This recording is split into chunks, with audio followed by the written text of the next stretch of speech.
Stories of Futures Past presents 5 stories featuring body swapping, Volume 1. Beyond Lies the Wub by Philip K. Dick. Brainchild by Henry Slesar. Martians Never Die by Lucius Daniel. The Girl from Bodies Incorporated by Randall, Garrett, and Robert Silverberg. An Eye for the Ladies by Stephen Marlowe. Beyond Lies the Wub by Philip K. Dick. Originally published in Planet Stories, July 1952. Narrated by Tom Trussel. They had almost finished with the loading. Outside stood the Optus, his arms folded, his face sunk in gloom. Captain Franco walked leisurely down the gangplank, grinning. "What's the matter?" he said. "You're getting paid for all this." The Optus said nothing. He turned away, collecting his robes. The captain put his boot on the hem of the robe. "Just a minute, don't go off. I'm not finished." "Oh?" The Optus turned with dignity. "I am going back to the village." He looked toward the animals and birds being driven up the gangplank into the spaceship. "I must organize new hunts." Franco lit a cigarette. "Why not? You people can go out into the veldt and track it all down again. But when we run out halfway between Mars and Earth—" The Optus went off, wordless. Franco joined the first mate at the bottom of the gangplank. "How's it coming?" he said. He looked at his watch. "We got a good bargain here." The mate glanced at him sourly. "How do you explain that?" "What's the matter with you? We need it more than they do." "I'll see you later, Captain."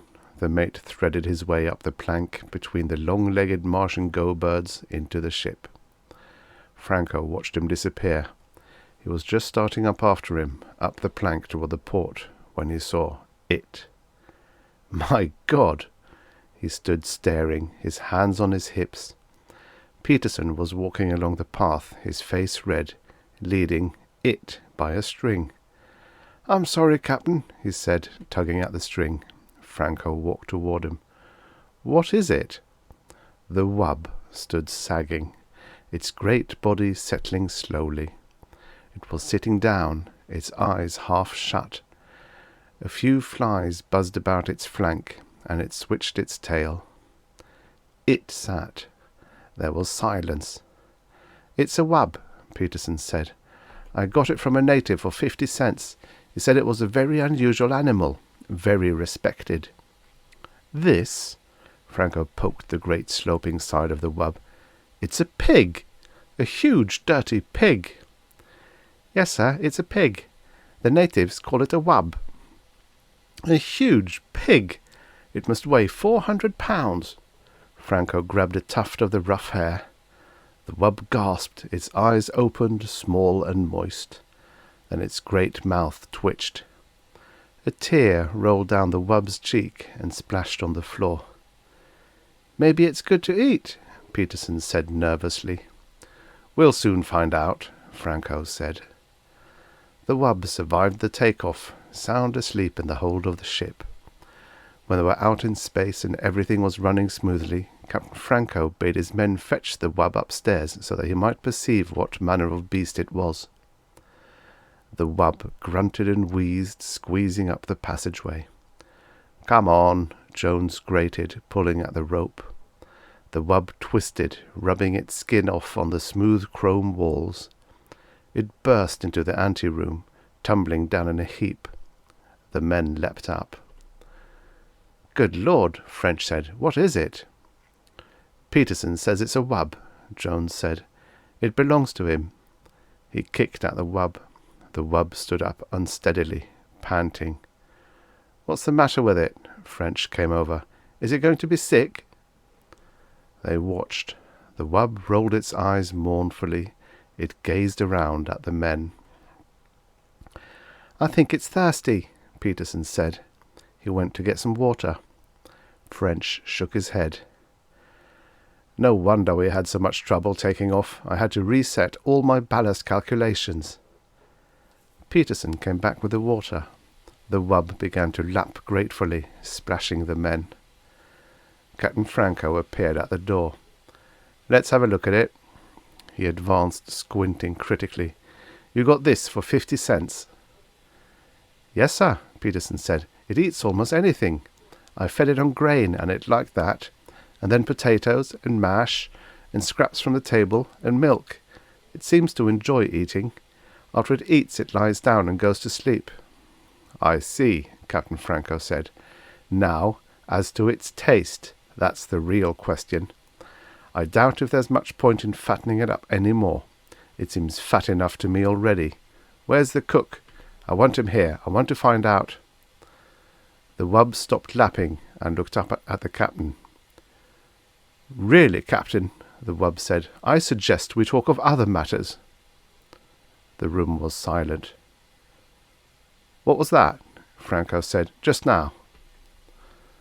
"The wub, sir," Peterson said. "It spoke." They all looked at the wub. "What did it say? What did it say?" "It suggested we talk about other things." Franco walked toward the wub. He went all around it, examining it from every side.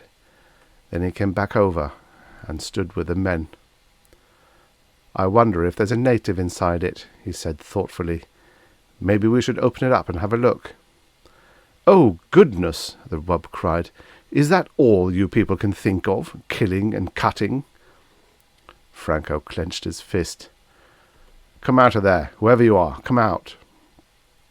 Nothing stirred. The men stood together, their faces blank, staring at the wub. The wub swished its tail. It belched suddenly. "I beg your pardon," the wub said. "I don't think there's anyone in there," Jones said in a low voice. They all looked at each other. The cook came in. "You wanted me, Captain," he said. "What's this thing?" "This is a wub," Franco said. "It's to be eaten. Will you measure it and figure out—" "I think we should have a talk," the wub said. "I'd like to discuss this with you, Captain, if I might. I can see that you and I do not agree on some basic issues." The captain took a long time to answer. The wub waited good-naturedly, licking the water from its jowls. "Come into my office," the captain said at last. He turned and walked out of the room. The wub rose and padded after him. The men watched it go out. They heard it climbing the stairs. "I wonder what the outcome will be," the cook said. "Well, I'll be in the kitchen. Let me know as soon as you're here." "Sure," Jones said. "Sure."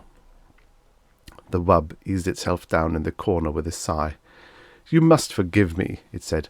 "I'm afraid I'm addicted to various forms of relaxation when one is as large as I—" The captain nodded impatiently. He sat down at his desk and folded his hands. "All right," he said. "Let's get started. You're a wub, is that correct?" The wub shrugged. "I suppose so. That's what they call us, the natives, I mean. We have our own term." "And you speak English? You've been in contact with Earthmen before?" "No."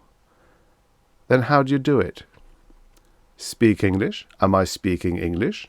I'm not conscious of speaking anything in particular. I examined your mind." "My mind?"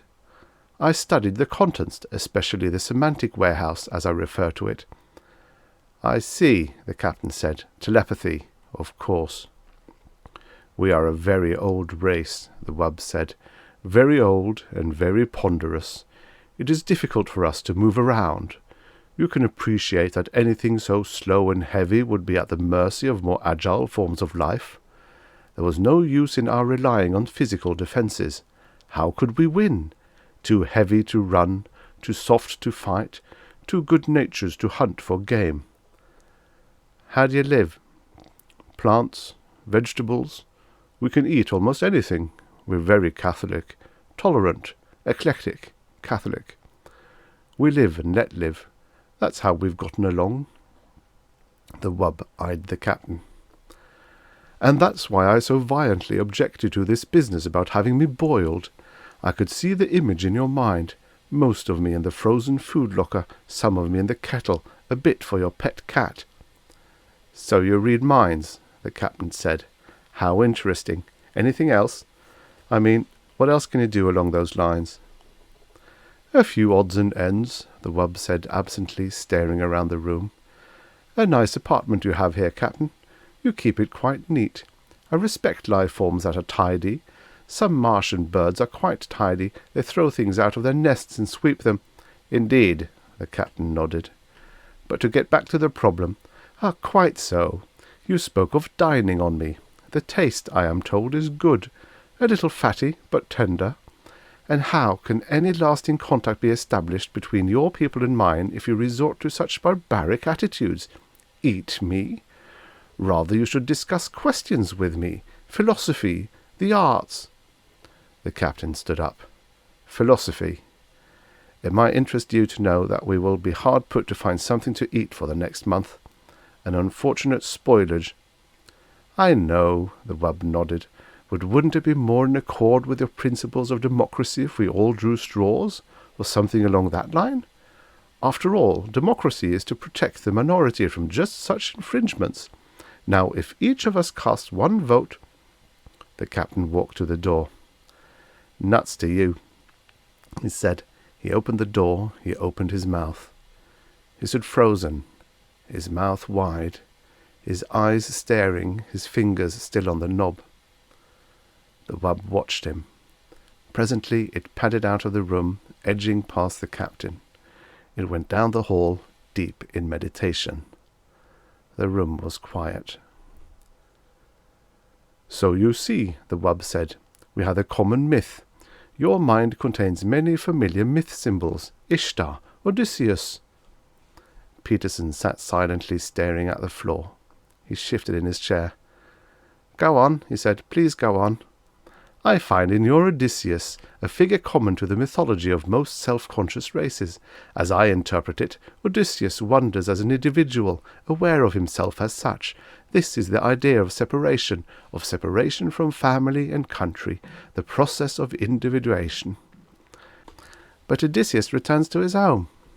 Peterson looked out the port window, at the stars, endless stars, burning intently in the empty universe.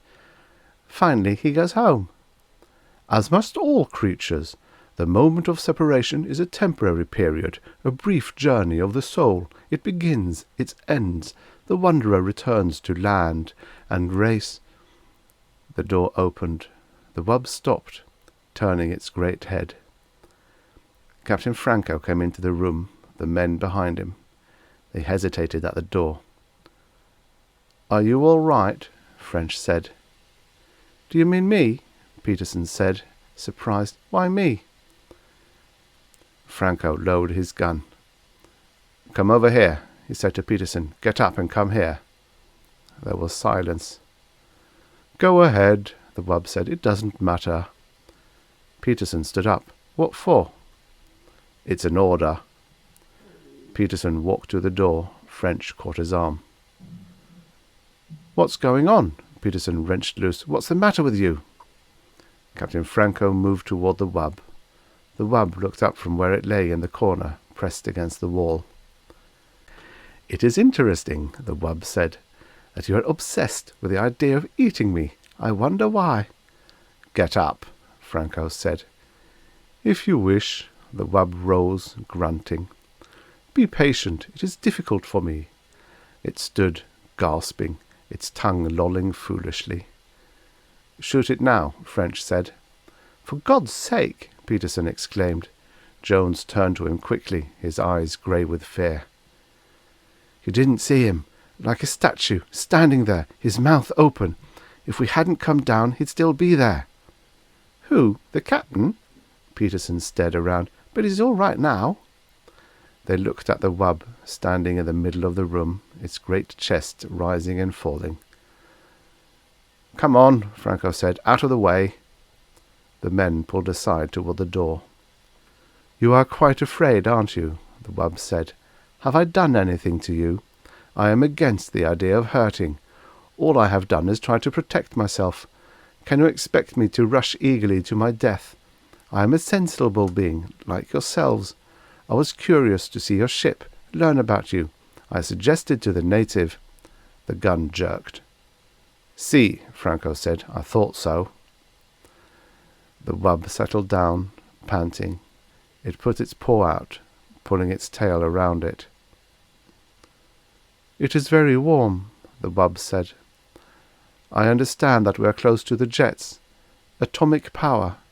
You have done many wonderful things with it, technically.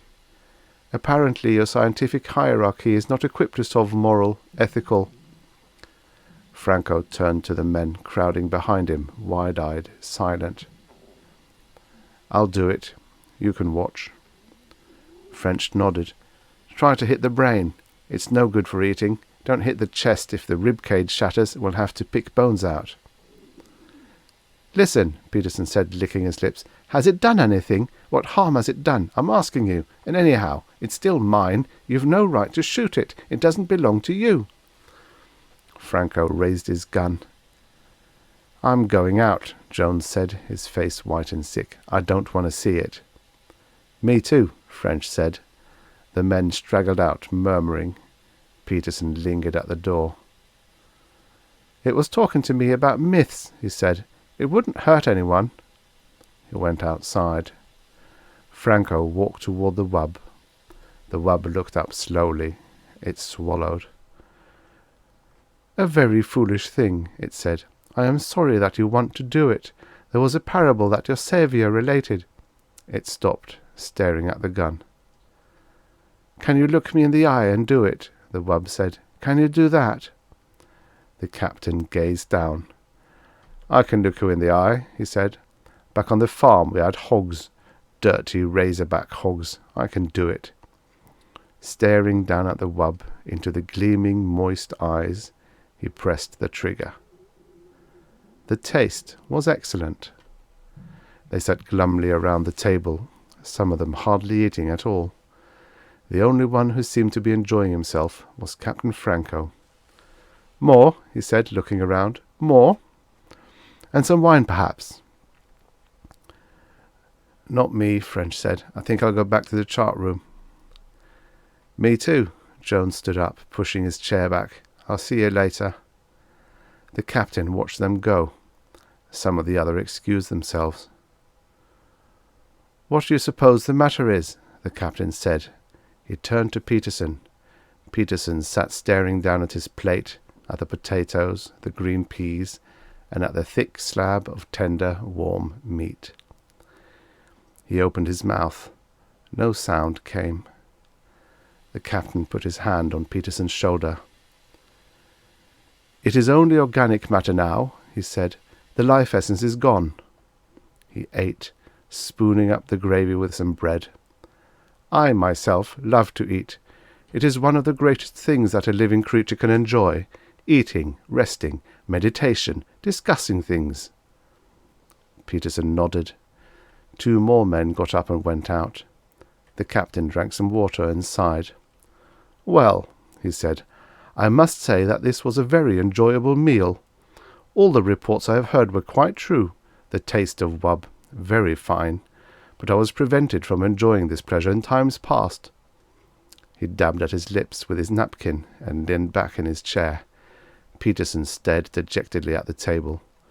The captain watched him intently. He leaned over. "Come, come," he said. "Cheer up. Let's discuss things."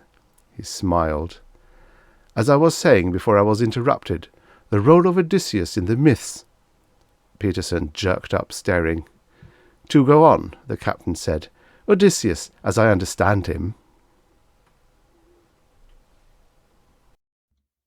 The end.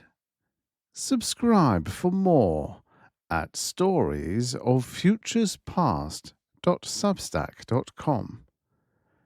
And now for the next story. Brainchild by Henry Slesar. Originally published in If Worlds of Science Fiction, April 1957. Narrated by Tom Trussel. Ron Carver's day was beginning strangely. For one thing, the legs he swung off the narrow bed wouldn't touch the floor, and his hands, whose 10 strong fingers could manipulate the controls of any ship ever launched into space, were weak and clumsy. He looked at the hands first, looked at them for a long time. Then he screamed. He screamed until footsteps were loud in the corridor outside his room, shrill, piping screams that didn't stop even when the giant woman face was bending over him, speaking gentle, soothing words, stroking his thin shoulders with giant, comforting gestures. There now," the woman was saying. "You're all right, Ronnie. You're all right. It was only a nightmare, a bad old nightmare." She was right. Only the nightmare hadn't ended. The nightmare was before his face, in her gargantuan features, in her motherly touch on his frail body, in the sight of the small soft appendages that were his hands. They were the hands of a boy of 12. And Ron Carver was 30 years old. 2 men-giants joined the woman at his bedside, and one of them forced a small speckled capsule past his resisting lips. Then his viewpoint became detached and distant, and a pleasurable drowsiness overcame him. He stretched out and shut his eyes, but he could still hear the worried tones of their speech. "Dr. Minton warned us," one of the men said, lifting Ron's bony wrist and feeling for the pulse. "The boy has suffered some severe traumatic shock." Dr. Minton! Ron Carver's mind grasped the familiar name, the name of his own physician, gratefully, but his body gave no sign. "Maybe we better call him," the woman said nervously. "I think he's still in the sick bay." "Good idea." In another moment, a familiar hairy face was floating over Ron's head like a captive balloon, a face grown grotesque in size. "Doctor," he said with his lips. "There," Dr. Minton patted his shoulder. "You're all right now, Ronnie. You're perfectly all right. Just relax and try to sleep." The balloon came closer, and the scraggly ends of the doctor's beard brushed his cheek. Then the doctor's mouth was covering his small ear. "Play the game," the doctor whispered. "For your own sake, play the game, Ron." Then he was asleep. He awoke to the sound of running feet. He sat up in bed and looked towards the door of the small white room in which he was confined. It was partly open, and the sound of clattering soles and shrill young voices came through clearly. The door slammed open, startling him. A hoydenish youngster gaped at him. There was a flat lock of reddish hair over his forehead, and his face was freckled. "Hoy," he said, "what's the matter with you?" Ron stared back, wordlessly. "You sick or something?" the boy said, edging into the room. "No." His own voice, strange and reedy, frightened him. "No, I'm all right." "Andy," a tall man with a frowning face, appeared behind the boy. "Come on, fella, let's not waste any time." He looked at Ron. "You the new chap?" "Yes." "Feel well enough for some breakfast?" "I guess so." "Fine, then get some clothes on and come along." "Hoy," the freckled-faced boy said curiously. "You play airball?" "That's enough of that." The man paddled the boy's rump. "Get along, Andy. You'll have plenty of time to get acquainted later." The boy giggled and ran down the hall. Ron got out of bed slowly and walked towards the undersized clothing that was draped on a nearby chair. He slipped into a grey coverall and said, "Listen, can I talk to you?" The man looked at his watch. "Well, all right, I suppose, but only for a minute. I promised the boys a game this morning. I'm Mr. Larkin, the athletic director. Ron hesitated. Mr. Larkin, where am I? Don't you know? Even the man's smile was half a frown. You're at Roverwood Home for Boys. Didn't I tell you that? No, Ron said carefully. I don't seem to remember very much. How I got here, I mean. Dr. Minton brought you in last evening. He's one of our directors. Oh. Ron laced on the tiny scuffed shoes. And where's Dr. Minton now? Gone back to the city. He's a busy man. Here they've got him working on some big government project. Well, come on, Ronnie. Breakfast's waiting. Yes, sir, Ron Carver said.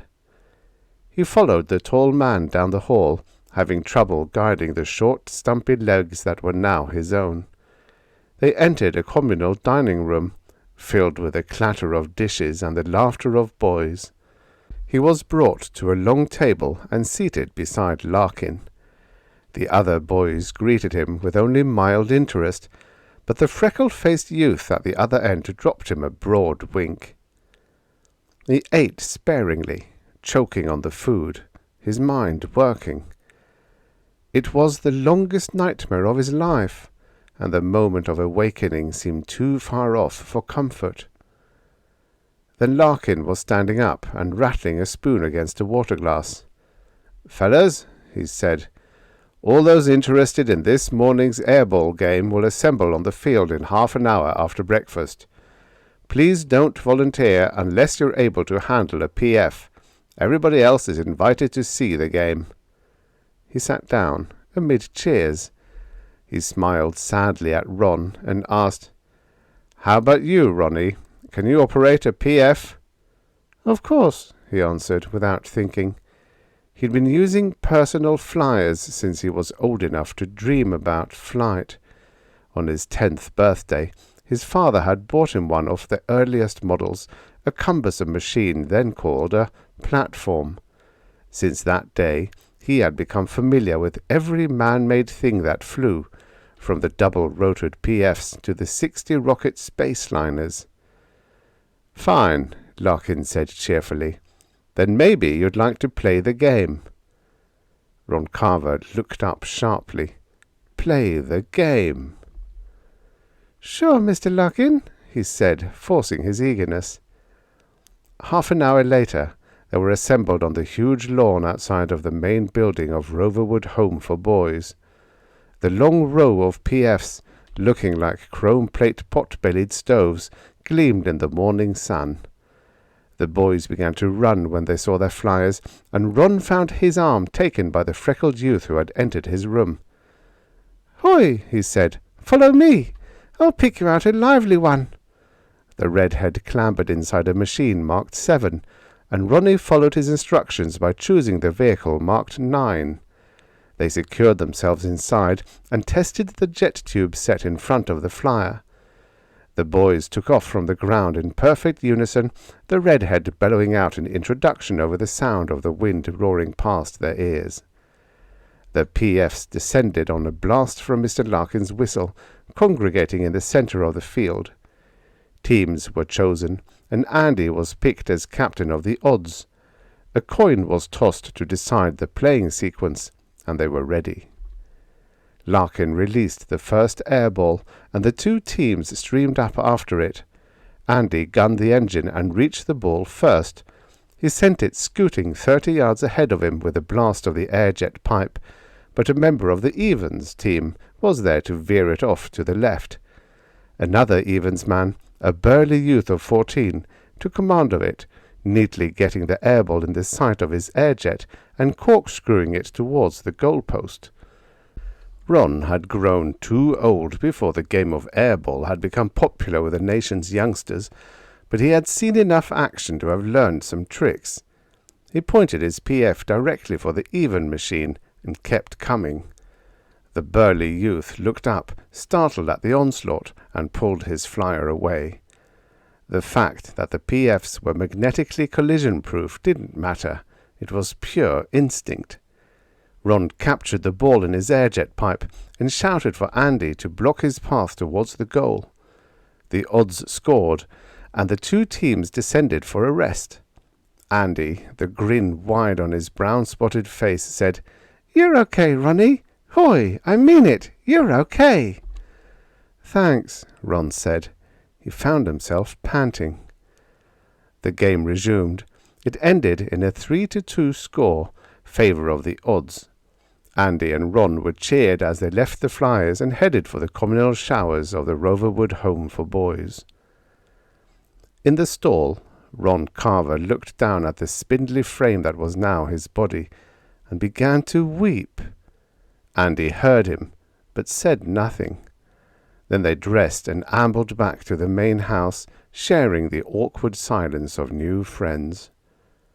Finally, the older boy said, "I don't mean to butt in, Ronnie, but is something the matter?" I don't know, Andy. I'm all mixed up. I don't even know how I got here." "That's easy. Dr. Minton brought you." "But where is he now, Andy? Dr. Minton. It's very important that I see him." Andy shrugged. "Not much chance of that. Dr. Minton only comes around once, twice a year." "But I have to see him, right away. Will they call him for me?" "Gosh, I don't think so. He's some kind of big shot in the government now." They flopped on the grass, and Andy tore out a ragged clump and chewed on it blankly. Ron said, "Andy, I'm in trouble. I need some help." "No kidding?" "Yes." He brought his voice to a whisper. "Andy, what if I told you that I was really—" He stopped and examined the open, innocent face in front of his eyes. He knew that it would be useless to tell the truth. "Skip it," he said. "I don't get you. What's on your mind, Ronnie?" "Nothing, Andy. I just have to get away from here." "But you can't. I mean, not until they let you. It's the rules." "Andy, how long have you been here?" The boy thought a moment. "Almost 9 years," he said blissfully, "since my folks got killed." "How long do you have to stay?" "Why, till I'm old enough to work. 18, I guess." Only 6 years to go, Ron thought sourly. He stood up. "Andy, where do they put the PFs?" "In the shed." "Is it possible to get one out?" "Course not. Only when we play the game." "And when will we play another game?" "Dunno. Tomorrow, maybe. It's Sunday." "Play the game," Ron said to himself. The Evans team member caught the spinning gas-filled airball in the path of his airjet and kept it moving in front of his flyer. Andy was after him in a flash, shouting for Ron to join him. But Ron's daring tactics of yesterday seemed to have deserted him. He steered the PF out of the path of the Evans man, and the goal was scored. On the ground, Andy said, "What's the trouble, Ronnie? Didn't you hear me?" "Yes, I heard you, Andy. Listen, I'm taking off." "Sure, in just a minute," the freckled boy said. "But look, the next time you see me cut across the—" "You don't understand," Ron said intensely. "I'm running away." "What?" Larkin's whistle sounded the signal to resume play. The airball shot into the sky, and the two teams sped after it. Andy was late getting started. He looked at Ron and gasped, "You can't do that!"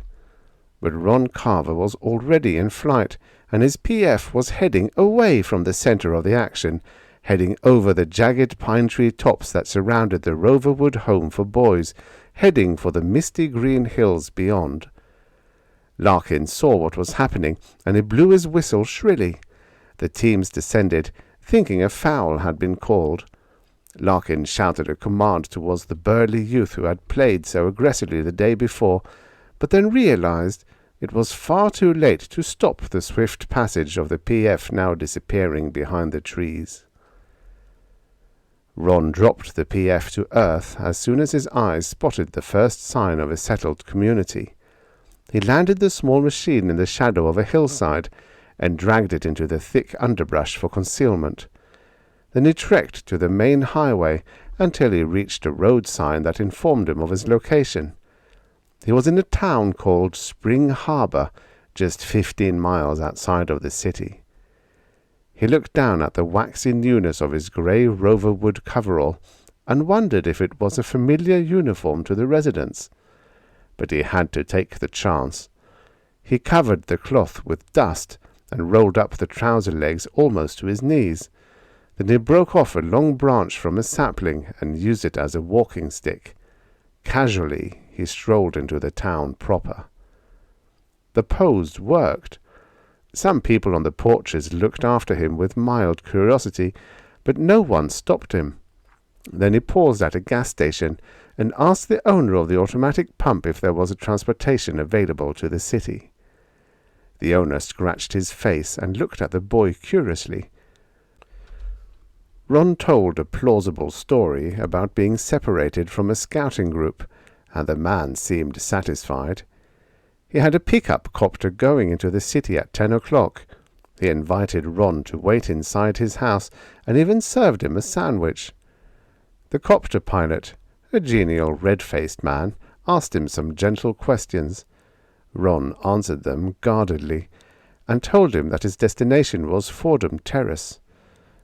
The copter dropped him on the rooftop of the massive office building, and the pilot left with a friendly wave of his hand.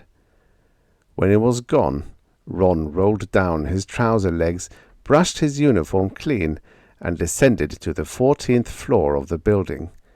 He walked rapidly along the corridors until he came to the door marked Wilfred G. Minton, M.D. He rattled the knob. When he found the door locked, he let out an adult oath. It was Sunday, of course. Dr. Minton wouldn't be in on Sunday, and Ron had never known his home address.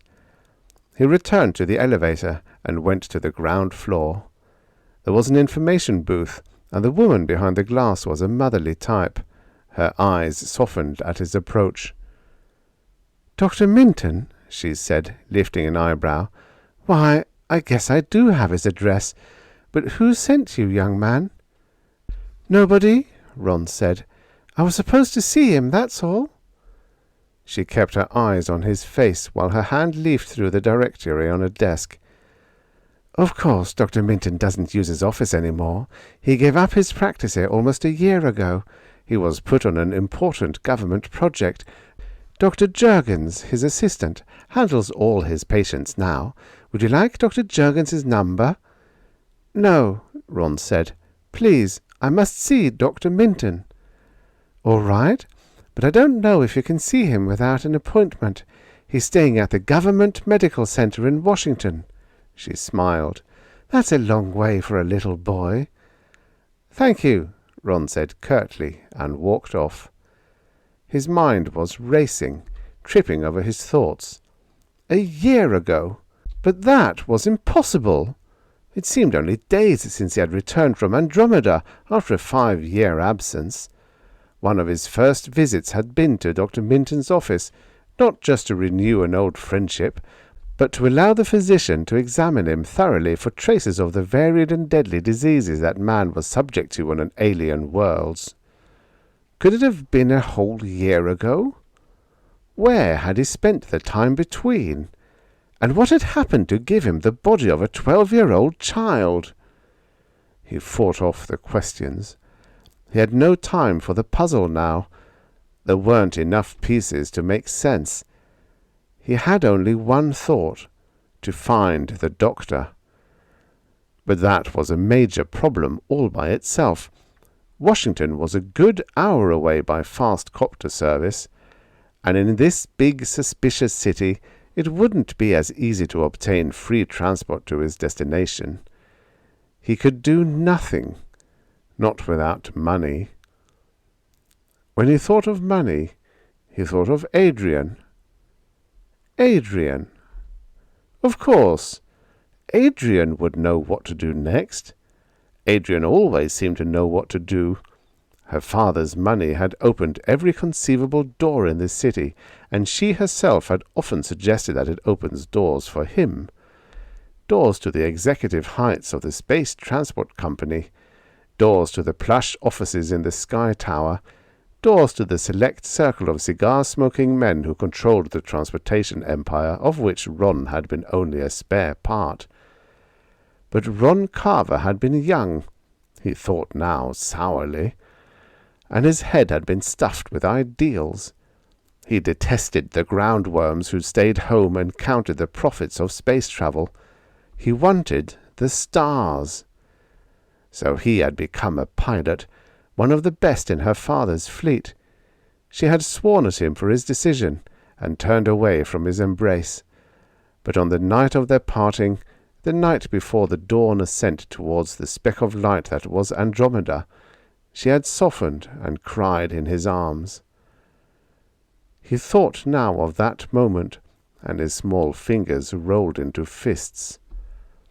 Adrian, he thought, I must go to her. The doorman was magnificent and imposing in his braided uniform, but his eyes were cold when he saw Ron. "What you want, son?" I have a message for Miss Walder. It's very important." "Okay, son, you just give your message to me." "No, I'm supposed to deliver it in person." The doorman grunted. "Wait a minute." He put in a call to the penthouse apartment.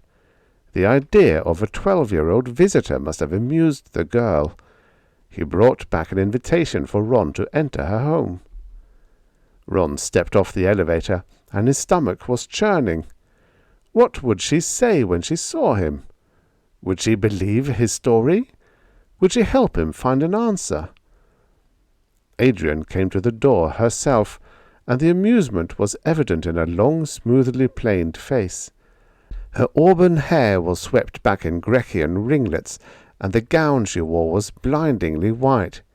"Come in, dear," she said, smiling. The effect of looking up at the girl, now a sort of giantess in his eyes, made Ron dizzy.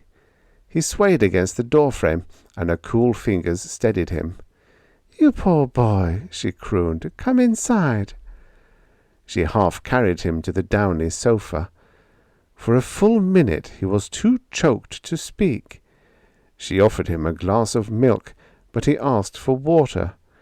She brought some to him, and he coughed. "Now," the girl said, spreading the wide skirt over her knees, "just what was it you wanted to tell me?" Come now." She smiled endearingly and brushed back the hair from his forehead. "You must have had something on your mind." "Yes," he said at last, his voice strained. "Yes, Adrian, I'm Ron." "What?" "I'm Ron Carver. No, listen, I'm not mad. It's really me, Ron." She had stood up, shocked. Then she laughed. "Adrian, listen to me. Something happened to me when I returned from Andromeda. I don't know what. I found myself at a boys' home near Spring Harbor." "Now, really, this is the craziest—" "I know it's crazy." He wiped his forehead in an adult gesture. "But it's true, Adrian. I've been changed somehow. I don't know why, but it's something to do with Dr. Minton." She sat down again, limply. Then she studied his face, and for a moment Ron thought she was seriously considering his predicament.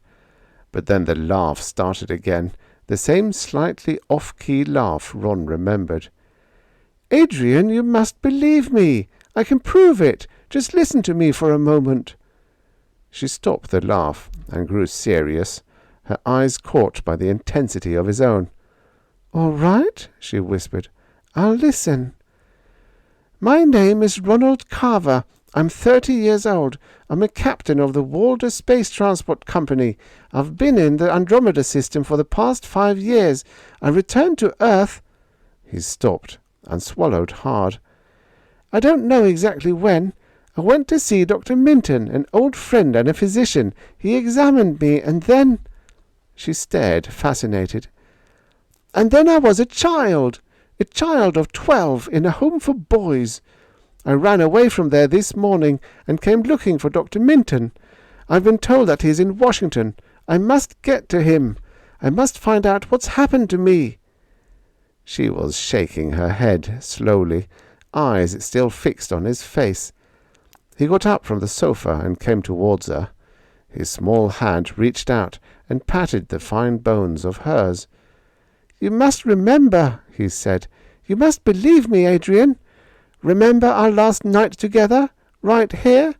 We stood by that window and you cried in my arms, and then we—" She tore her hand away, as if burned. Then she stood up, looking horrified. "Get out of here!" she shrieked. "You little monster!" "Adrian!" Only now did he realize what it must have been like to her, to hear those words from his childish lips, to feel the touch of his tiny hand as he spoke of the night they— "Get out!" she cried, covering her face. "Get out before I call the police!" "Adrian!" she screamed, piercingly. This time the sound brought heavy footside clumping outside her front door. It was thrown open, and a uniformed man with bouncing epaulets was striding toward him. "No," Ron said. "You must listen. Get him out of here." "Sure, Miss Walder." He struggled in the big man's grip, while the girl turned her head aside. He managed to squirm from his hold and broke for the door. The houseman started after him, cursing. Ron's hand went out and grasped a solid metal ashtray. He threw it without thought or aim, but it crashed squarely into the man's face and sent him thudding to the carpet. Adrian screamed again. He looked at her once more, imploringly. Then he ran for the door, just before she reached for the house telephone.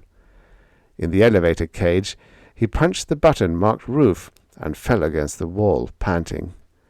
On the rooftop, he galloped across the metallic surface towards the ledge. He peered over it, and his heart sank when he saw that his stratagem had deceived no one. Police were entering the building, and some were pointing fingers in his direction. With a sigh, he dropped to his knees and rested his head against the cool aluminium surface. "It's no use," he said aloud. Then he heard the copter overhead.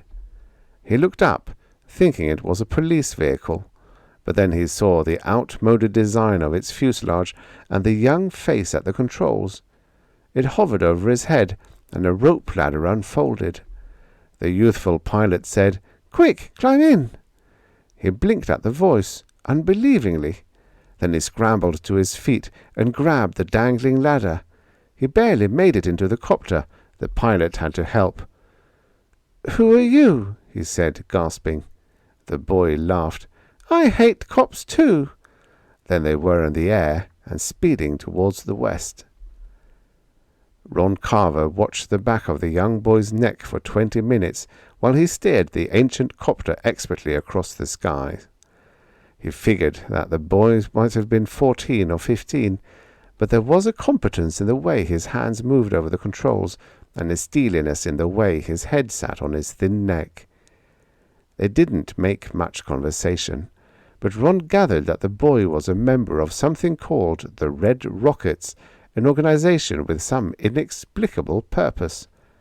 It was only after the copter had landed on the roof of a half-decayed slum in the worst part of town that Ron realized who the Red Rockets were.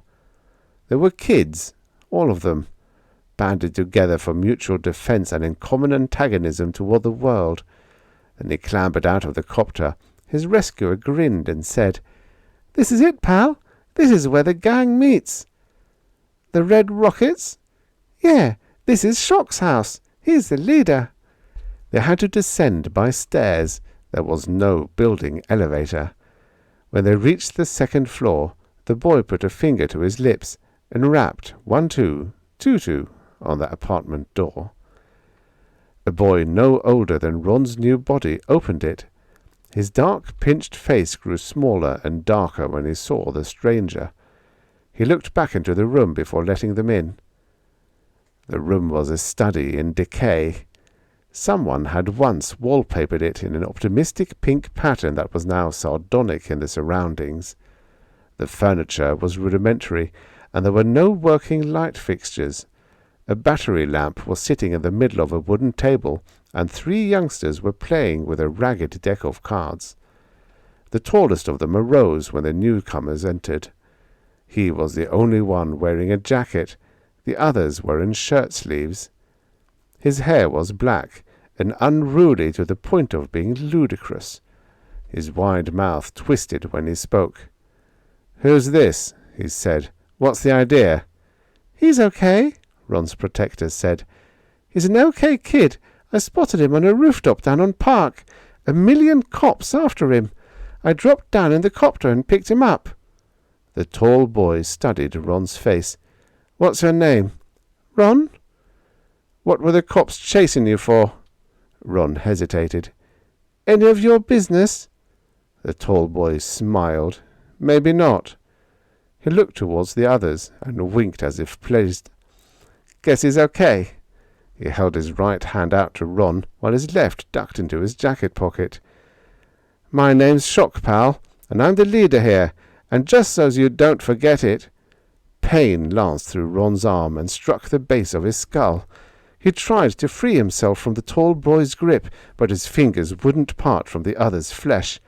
He dropped to his knees in agony until the grip was broken. He looked up, his face damp. "That's your initiation," the tall boy grinned. "Now you know what's what, Ronnie boy. So if you want to join the Rockets, you'll know where your orders come from." Shock helped him to his feet. "Right, Ronnie boy?" Ron shook his head, still bewildered. "Good deal," Shock said. "Now let's finish that game. You play, kid." "No," Ron said. He staggered towards a wooden chair on the side of the room and dropped on it heavily. "No," he repeated, still trying to regain his breath. "Play the game." His rescuer sat beside him. "Don't mind that guy," he whispered. "He does that to everybody. He's got some kind of a power in his hands, but he's not a bad guy, honest." "Sure," Ron said weakly. "We get a lot of kicks," the boy said eagerly. "You'll see. We have dogfights with the other gangs, with copters. We only got one, that ain't so much, but we're figuring on getting some PFs next year if we can collect enough dough in the treasury." "That'll be great," Ron said. Then he dropped his hand on the other's arm. "Listen, is there any chance of taking a trip in the copter?"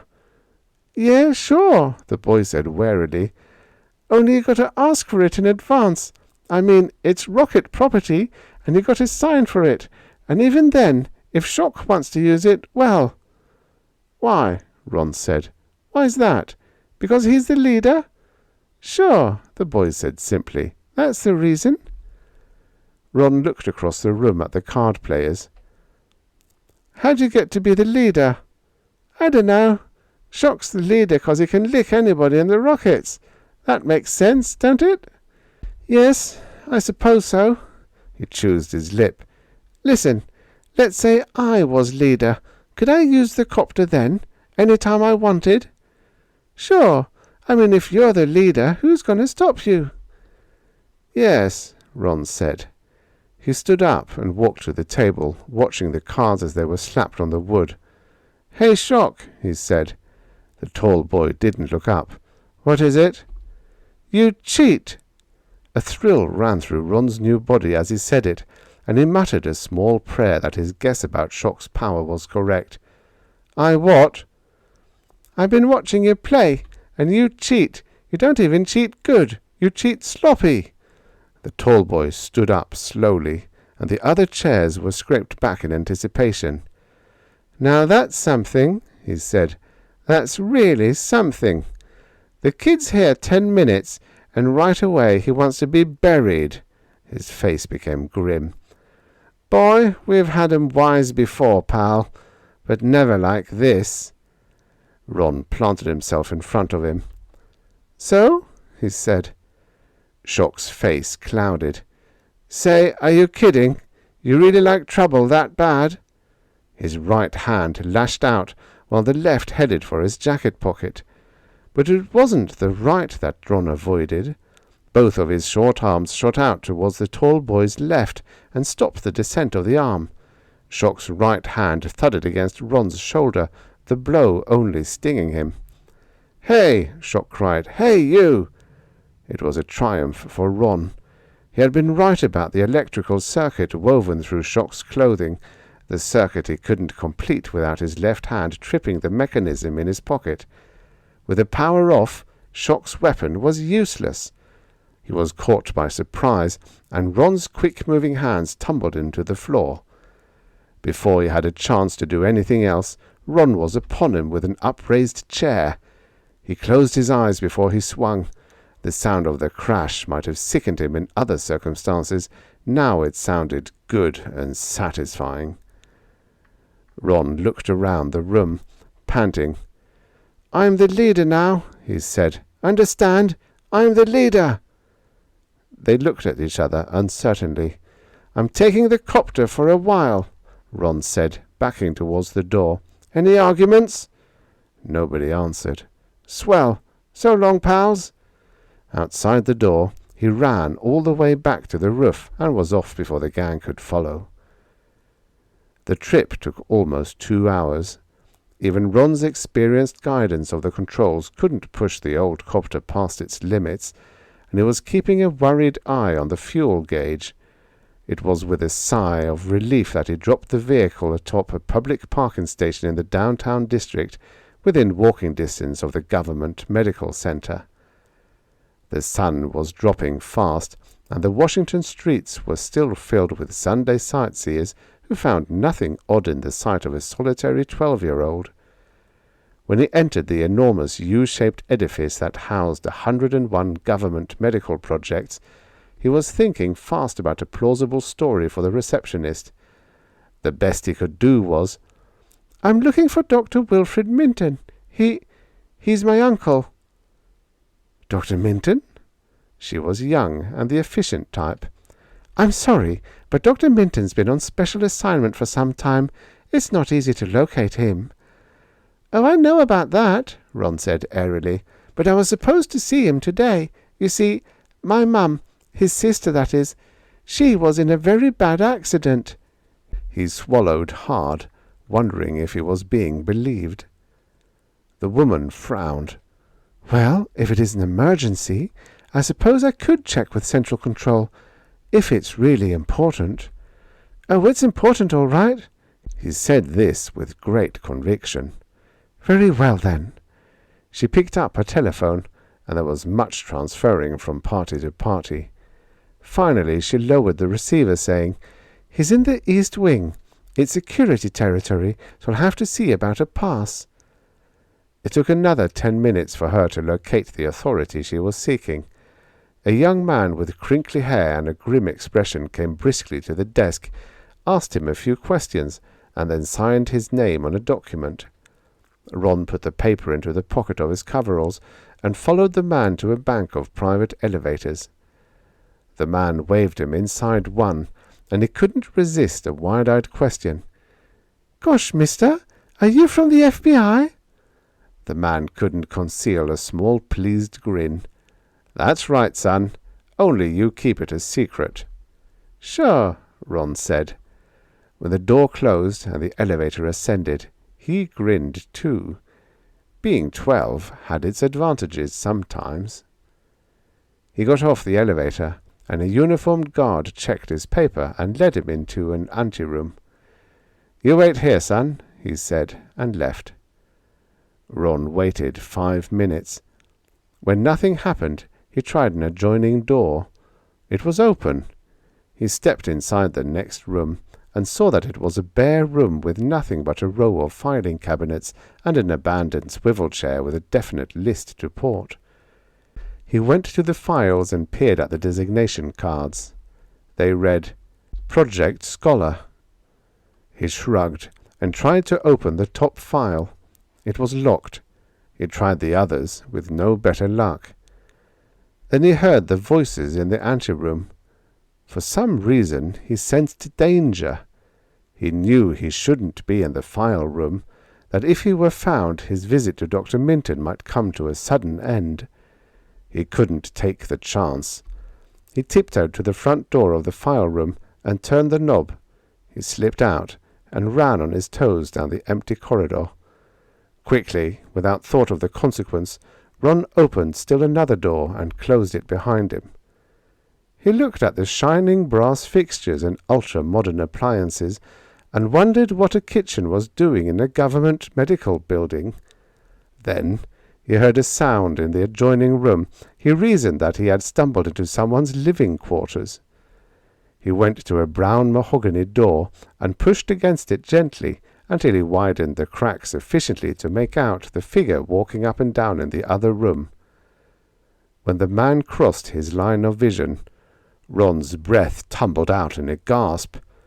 It was his own body, his 30-year-old body, with its 6'2" frame of big bones and long muscles, its sandy, close-cropped hair, its brooding eyes and full mouth. It was Ron Carver. It was himself, as he had been before. "Here's the little rascal," a voice said behind him. The crinkly-haired man took his arm roughly. "Okay, kid, let's hear it." "Hear what?" Ron said plaintively. "I wasn't doing anything." "Sure," the guard sneered. "He wasn't doing a thing, just snooping around, that's all." The swinging door opened. "What's going on here?" Ron Carver looked at himself, at his own face, now strange and stony, at his own eyes, now bright and disinterested, at his own mouth, now a thin line of discontent. He heard his own voice in a dangerous inflection he had never known before. "Sorry, sir," the guard said, reddening. "Didn't know you were inside. Wouldn't have disturbed you." "How did he get here?" "Gosh, sir, I really don't know. He says he was looking for Dr. Minton." "Minton," Ron Carver's voice said. "Yes, of course. He would be looking for Minton, wouldn't he?" "Sir?" "Never mind. Bring the boy into my quarters. Then get Dr. Minton up here at once." "Yes, sir." They pushed the swinging door open and shoved Ron ahead of them.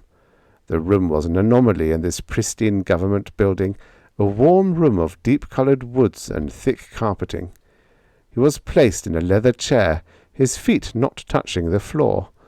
The two men exited, and Ron Carver's body walked to an oaken desk and sat in the padded swivel chair behind the blotter. "Well," he said, "this is something of a surprise for me." "And how about me?" Ron said hoarsely. The man laughed. "Yes, we are both surprised." "Was it Robert Burns?" "Yes, of course." "To see ourselves as others see us." He chuckled and reached for a cigarette. "Filthy habit, this. Don't know how I picked it up. Possibly a deep-seated trait of yours, Mr. Carver. Odd how these things can be transferred." The door opened again. "Dr. Minton!" Ron leaped to his feet. The doctor's face went white behind the grey beard and moustache. "Then you found him," he said softly, to neither of them in particular. "No," Ron Carver's body answered. "I didn't find him, Doctor. Rather, he found us. Isn't that right, Mr. Carver?" "Yes," Ron said, "and now I want to know the truth." "I, too, need answers," the Ron body said stiffly. "I need answers at once, Dr. Minton. I would think this requires an explanation." "I couldn't do it," the doctor whispered. "I couldn't do what you wanted, Scholar." "Do what?" Ron said. "All right, then," the Ron body said coldly. "You failed once, but you're far too intelligent to make the same mistake twice. So you have your assignment, Dr. Minton. I'll get you the help you need, but kill this remnant." He turned away in disgust and picked up the telephone. He spoke under his breath for a few moments and then hung up. "Dr. Luther will be here in just a moment. He'll arrange things with the laboratory. It will all be very painless and quick." Ron said, "What are you talking about?" He looked wildly towards the old man, who had aged even further since entering the room. "Dr. Minton!" The door opened. A brisk young man, carrying a small valise, appeared. "All set downstairs?" he said. "Good," the Ron body answered. "Then get it over with." Ron struggled for a moment in the young man's grip, but he found it iron. "Please, Ron," Dr. Minton's eyes were moist. "Don't make any trouble, please." The laboratory was in the basement of the building, an antiseptic room with an acrid odour of chemicals. Dr. Luther prepared something in a hypodermic syringe, while Dr. Minton strapped his former patient onto a padded examining table. "Doctor," Ron whispered. "Hush, Ron, it's all right." "But what is all this? Who am I?" The doctor frowned. "You're Ronald Carver. You're the same Ronald Carver you always were, but you have made an exchange of bodies. That is all." "But why? How?" "I don't really know. God help us, it was his project from start to finish. That thing upstairs." "Who is he?" "A phenomenon, a mutation, a freak, a genius, a god. I can't explain him. He was born 12 years ago to normal parents in the Middle West. He was a recognized prodigy at the age of 6 months, a mathematical wizard at 1, a scientific genius at 3. You've heard of this kind of thing, Ron. Once a generation, something like this, and once a millennium. A horror like this one." "I don't understand. What is Project Scholar?" "He is, all by himself. The government has taken charge of his abilities, at least for the time being." He snorted. "He's already done things I wouldn't have believed possible in 5,000 years of evolution. And yet he is still only 12 years old." "Only 12?" Ron squirmed in the straps. "Doctor, this body—" "Yes, Ron, it's his, of course.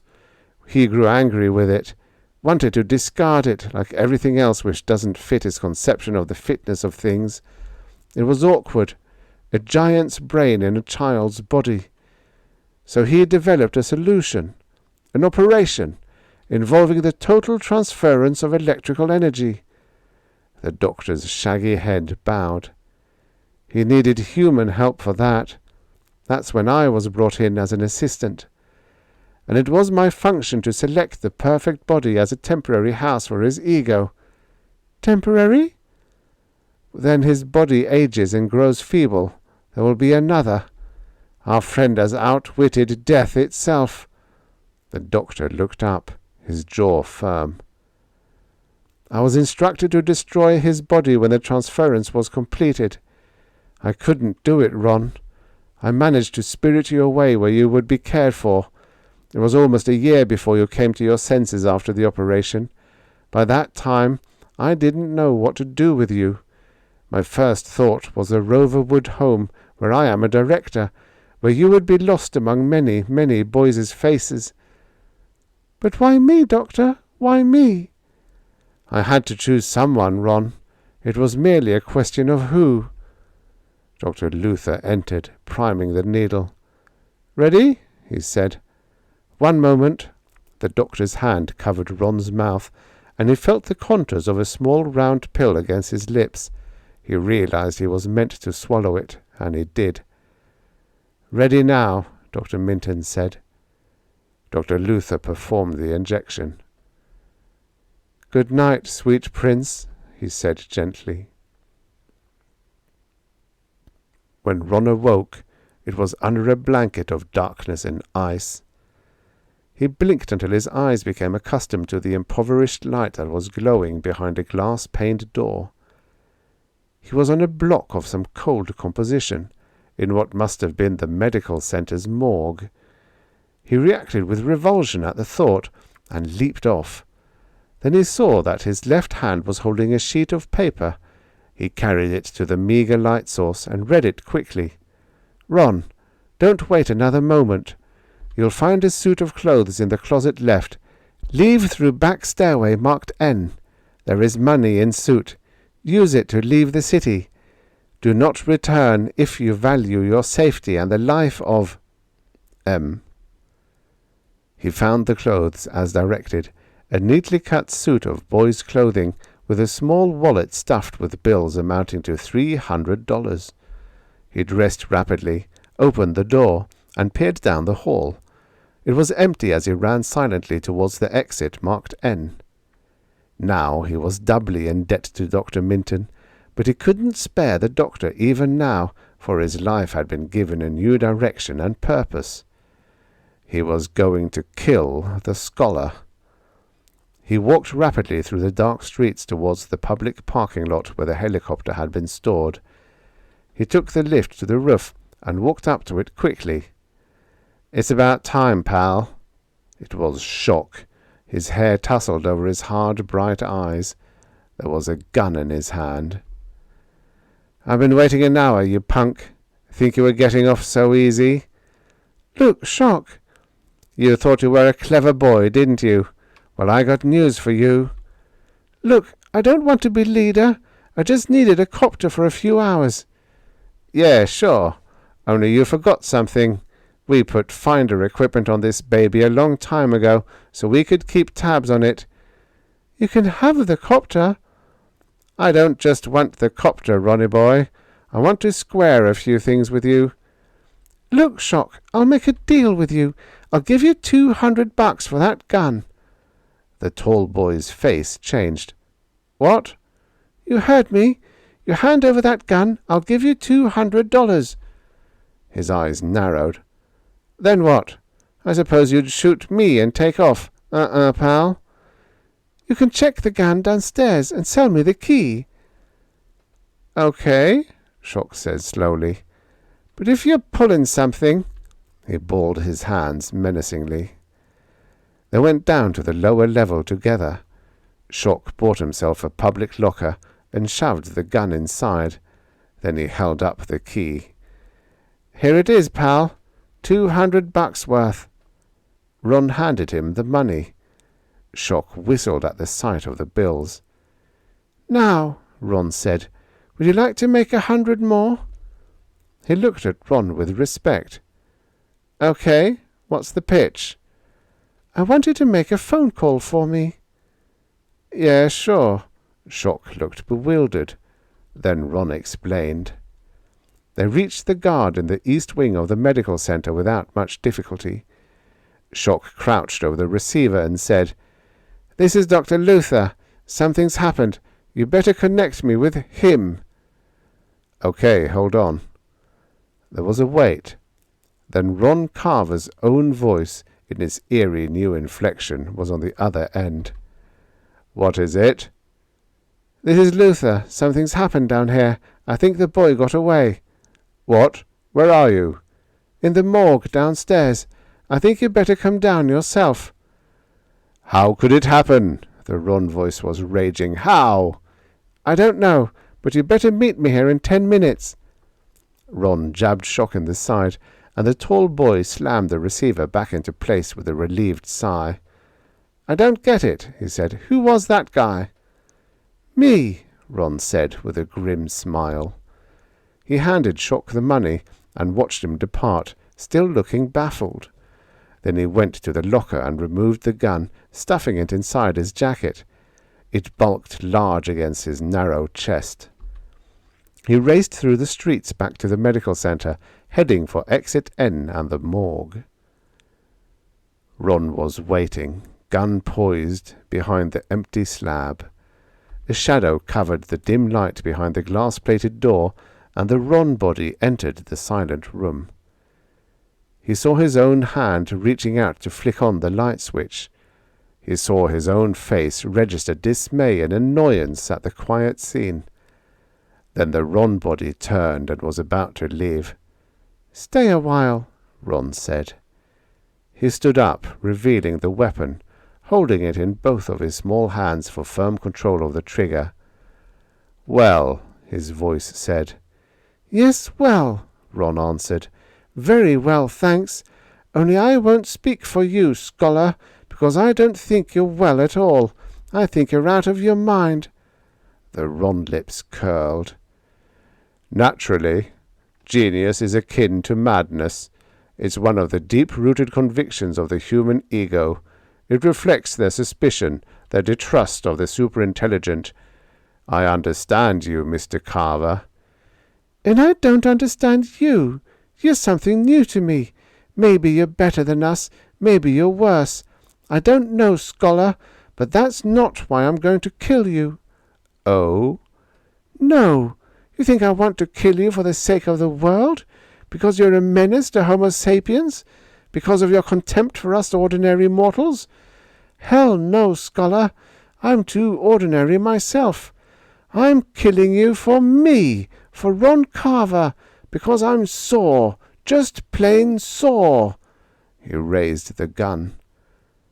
For a moment Ron didn't know what had happened. Something else blurred his vision, a fast-moving figure bulking up in front of his target. It was only when he heard the voice that he recognized the intruder as Dr. Minton, and he saw then that the doctor had rescued the scholar from certain death. "Stop, Ron!" "Doctor, get out of the way!" "No, Ron, you don't know what you're doing." The old man was shielding the Ron body with his own. Ron put the weapon down. "But why?" he said. "Because this is no answer. This is the assassin's way." He turned to the Ron body, and his voice was shaking. "Listen, Scholar. I want to arbitrate. Will you listen?" "Do I have a choice?" "Yes," the doctor said fiercely. "Life or death. Will you listen to my terms?" The Ron body shrugged. "All right." "Very well. Then I want you to spare Ron Carver. I want you to allow me to deliver him into the hands of friends, deliver him alive and safe. In return, I promise that your 12-year-old body will leave this earth virtually at once. I will send it to the colony on Mars, where it will stay until adulthood. Will you allow this?" The scholar's smile was thin. "And that is your only condition?" "My only one." "Doctor," Ron stepped towards him, "you can't leave things as they are." "Are you willing, Scholar? Will you let Ron Carver live his life in peace?" The Ron body stiffened. "Yes," he snapped. "Ron," the doctor waved towards him, "hand him your gun." "What?" "Give it to him. We've made a pact." Ron hesitated, and then extended the butt towards the scholar. He took it with a slight bow, weighed it in his palm, and then slipped the weapon into his pocket. "You did wisely," the doctor said with noticeable relief. "If you had turned that gun on us, Scholar, I would have killed you on the spot." He patted the metallic bulk beneath his own coat. "I came prepared too." The copter rose serenely towards the heavenly vault. Ron's small body was feeling the effects of the day's strain. It collapsed against the leathery cushions, the short arms and legs limp and dangling. The doctor patted his knee. "Another few moments," he said. "Where are we going?" "To the spaceport in Winnipeg. I have a friend there. He has 2 children of his own, both born in the Mars colony. He'll be returning there within the week." "And you want me to go with him?" "Yes, Ron. I want you to grow up all over again, and then return to Earth. It won't be easy for you, but there will be advantages. Your lifespan has been lengthened, and right now, you know, you're something of a prodigy yourself." He chuckled dryly. "And what happens here?" Ron said bitterly. "What kind of Earth will I find on my return?" "An older Earth. Perhaps a wiser Earth." "No, Doctor." Ron forced himself to a sitting position. "Not with the scholar alive and thriving, growing stronger and more intelligent with every passing year. It'll be his Earth when I return." The doctor stared at the night sky before answering. "No, Ron. He'll never live to see it. I knew that when I selected your body to house his mind." "What do you mean?" I chose you for a reason, Ron. A vital reason. When you came to my office on your return from Andromeda, I discovered something about you which made up my mind. An ailment without a name or a symptom, found only rarely in the bodies of a few space travellers.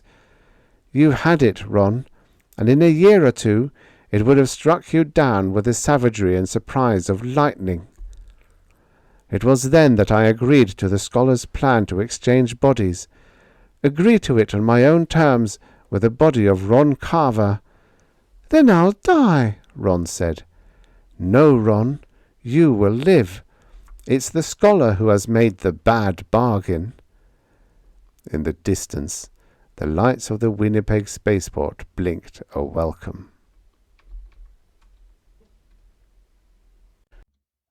The end. Subscribe for more at storiesoffuturespast.substack.com. And now for the next story. Martians Never Die by Lucius Daniel.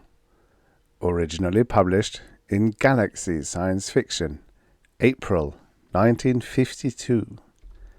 Narrated by Tom Trussel. At 3:15, a young man walked into the circular brick building and took a flattened package of cigarettes from his shirt pocket. "Mr. Stern?" he asked, throwing away the empty package. Stern looked with hard eyes at the youthful reporter. He recognized the type. "So they're sending around cubs now," he said. "I'm no cub. I've been on the paper a whole year," the reporter protested, and then stopped, realizing his annoyance had betrayed him. "Only a year, the first time they sent their best man." "This ain't the first time," said the young man, assuming a bored look. "It's the 4th time, and next year I don't think anybody will come at all. Why should they?" "Why, because they might be able to make it," Beryl spoke up. "Something must have happened before." Stern watched the reporter drink in Beryl's loveliness. "Well, Mrs. Curtis," the young man said, "everyone has it figured out that Dr. Curtis got stuck in the 4th dimension, or else lost, or died, maybe. Even Einstein can't work out the stellar currents your husband was depending on."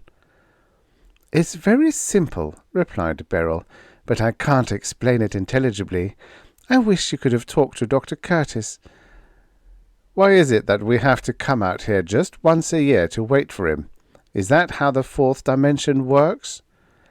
"It's the only time when the stellar currents permit the trip back to Earth, and it's not the 4th dimension. Clyde was always irritated when anyone would talk about his travelling to Mars in the 4th dimension."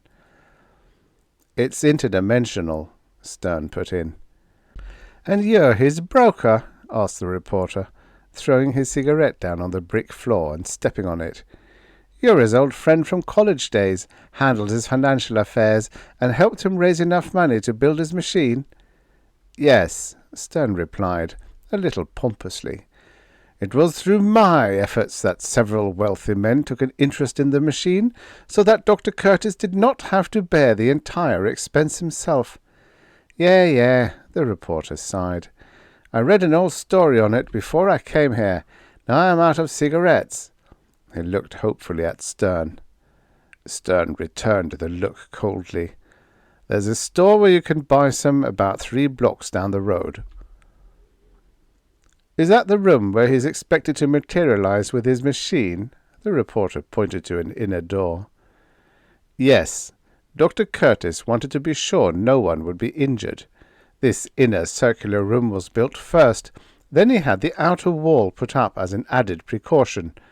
The circular passageway we're in leads all around the old room, but this doorway is the only entrance." "And what are those holes in the top of the door for?"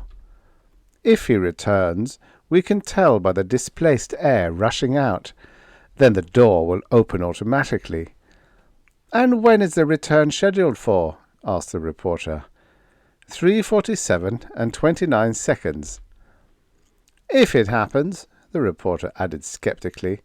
"And if it doesn't, we have to wait another year." "Optimum conditions occur just once a year." "Well, I'm going out to get some cigarettes. I've got time, and probably nothing to wait for. I'll return, though." He walked briskly through the outer door. "This is the hardest part of the year, especially now. Suppose he did come back," Beryl said plaintively. "You don't have to worry," Stern assured her. "Clyde himself said that if he didn't come back the second year, he might not make it back at all." Stern opened his gold case now and offered Beryl a cigarette. She shook her head. "But he made 2 trial runs in it first and came back." "That was for a short distance only. That is, a short distance astronomically. Figuring for Mars was another story. Maybe he missed the planet and—" "Oh, don't! It's just not knowing that I can't stand." "Well," he said dryly, "we'll know in—" He stopped and looked at his wristwatch. "In just about 15 minutes. "I can't wait," she moaned. He put his arm around her. "Relax. Take it easy and stop worrying. It'll just be like last time." "Not the last time at all. We hadn't—" "As soon as we are able to leave here," he said, drawing her close and squeezing her gently, "I'll take steps to have him declared legally dead. Then we'll get married." "That's not much of a proposal," she smiled, "but I guess I'll have to accept you. You have Clyde's power of attorney." "And we'll be rich. Richer than ever. I'll be able to use some of my own ideas about the investments. As a matter of fact, I have already." And he frowned slightly. "We have enough," Beryl said quickly. "Don't try to speculate. You know how Clyde felt about that." "But he spent so damn much on the machine. I had to make back those expenses somehow." Steps sounded outside, and they drew apart. The reporter came in with a companion of about his own age. "Better wipe the lipstick off," he grinned. "It's almost time for something to happen." Stern dabbed at his mouth angrily with his handkerchief. At first the sound was so soft that it could hardly be heard, but soon a whistling grew until it became a threat to the eardrums. The reporters looked at each other with glad, excited eyes. The whistling stopped abruptly, and, slowly, the door opened. The reporters rushed in immediately. Beryl gripped Stern's hand convulsively. "He's come back." "Yes, but that mustn't change our plans, Beryl, dear."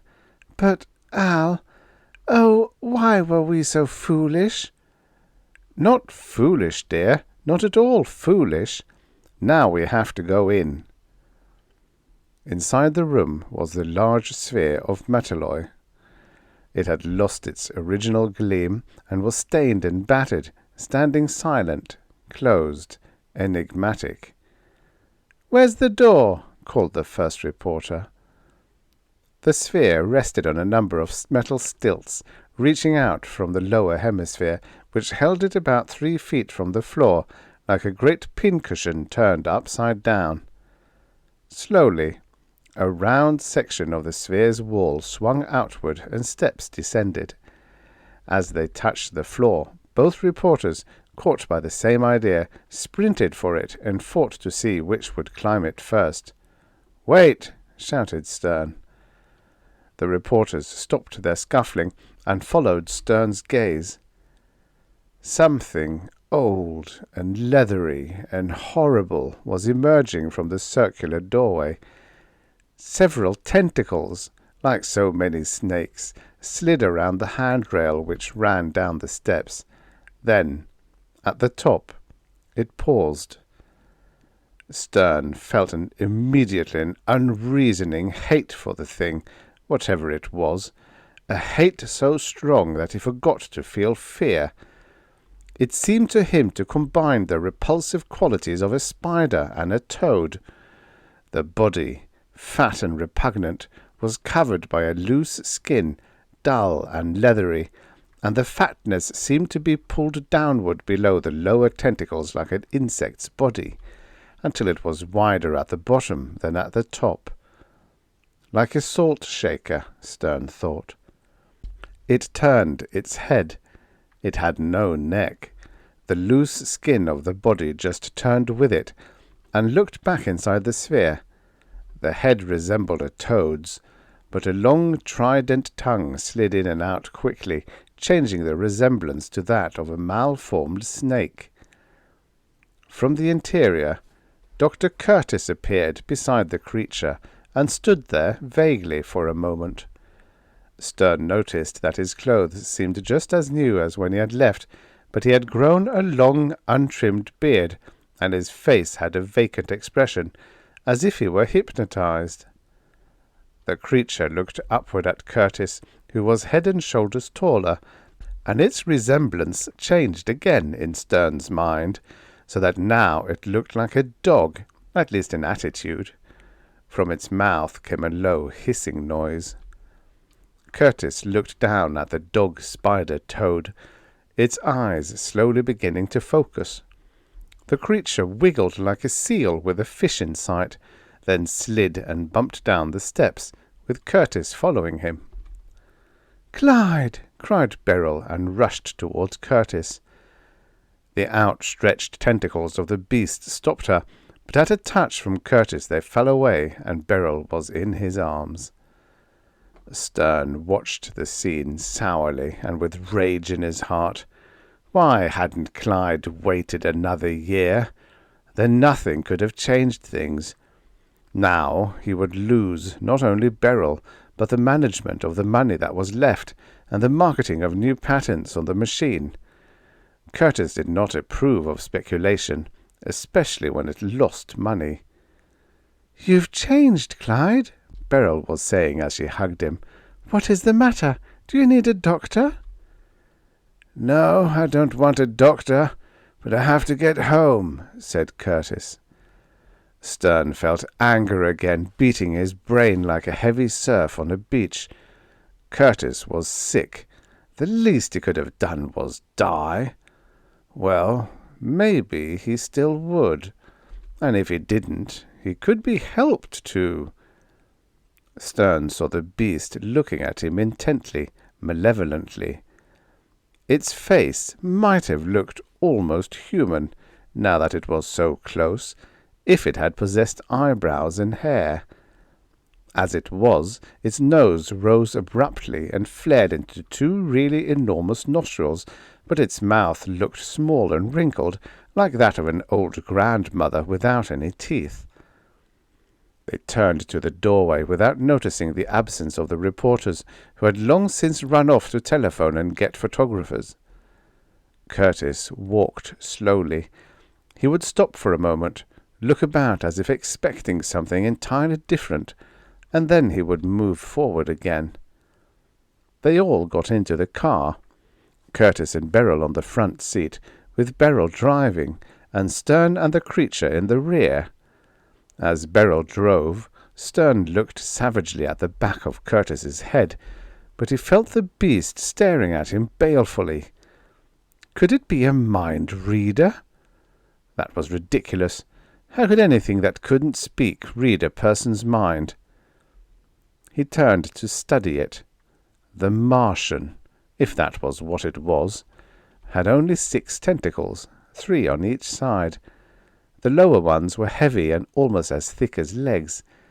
The upper ones were small and were obviously used as hands, while it was possible that the middle ones could be used either way. A series of suction cups or sucking pads were at the end of each tentacle.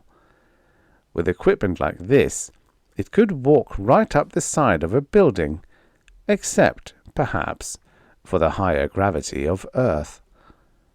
Stern could smell it now, a dry desert smell, and that made it more revolting than ever.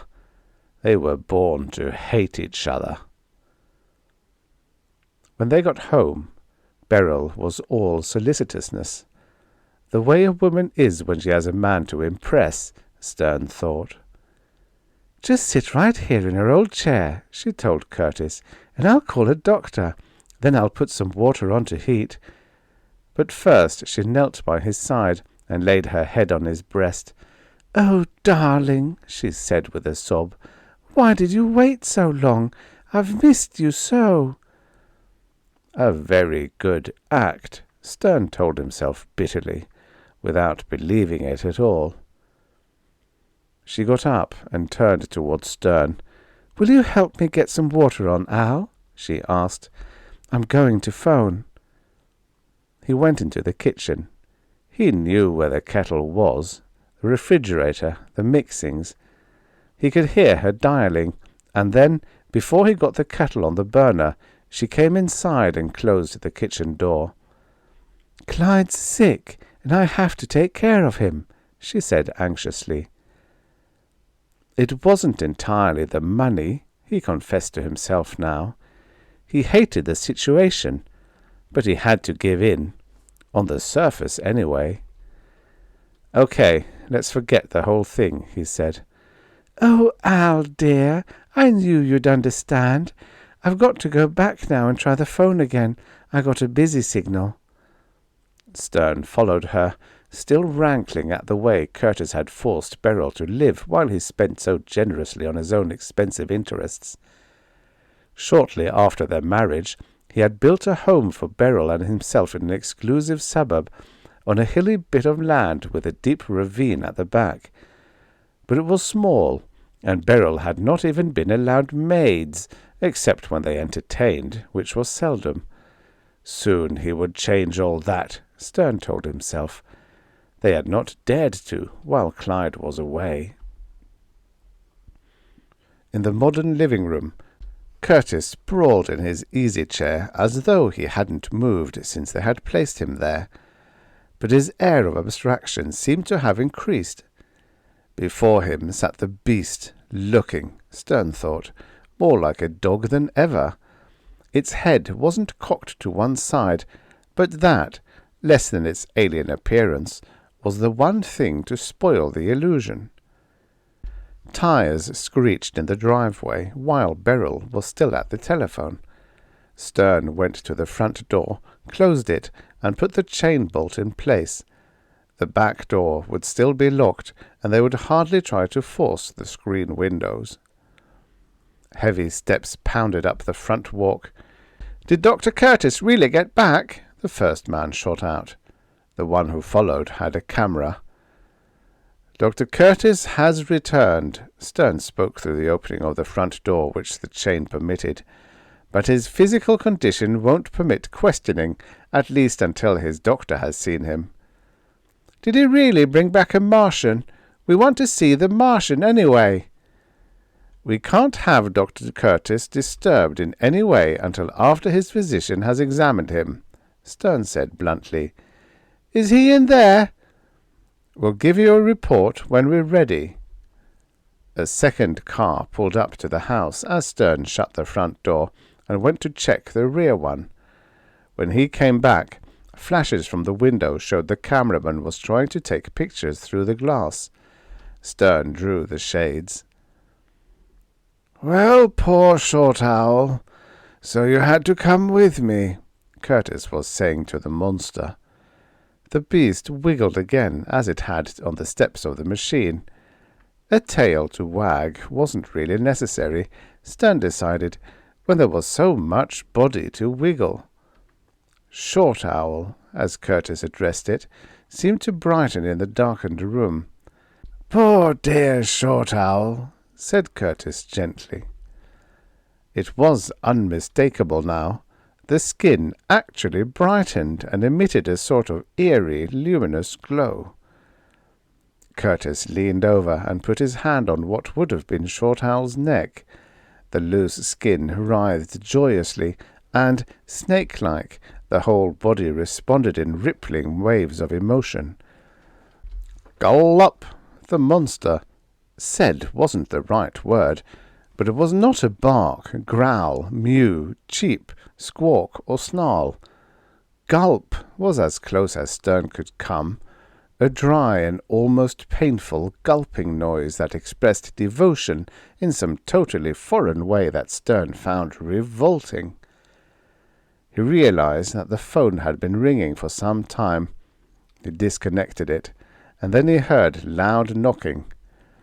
"It's Dr. Anderson," he heard a man's voice calling impatiently and angrily. Cautiously, Stern opened the door, but his care was needless. With a few testy remarks, the doctor quickly cleared a space about the door and entered.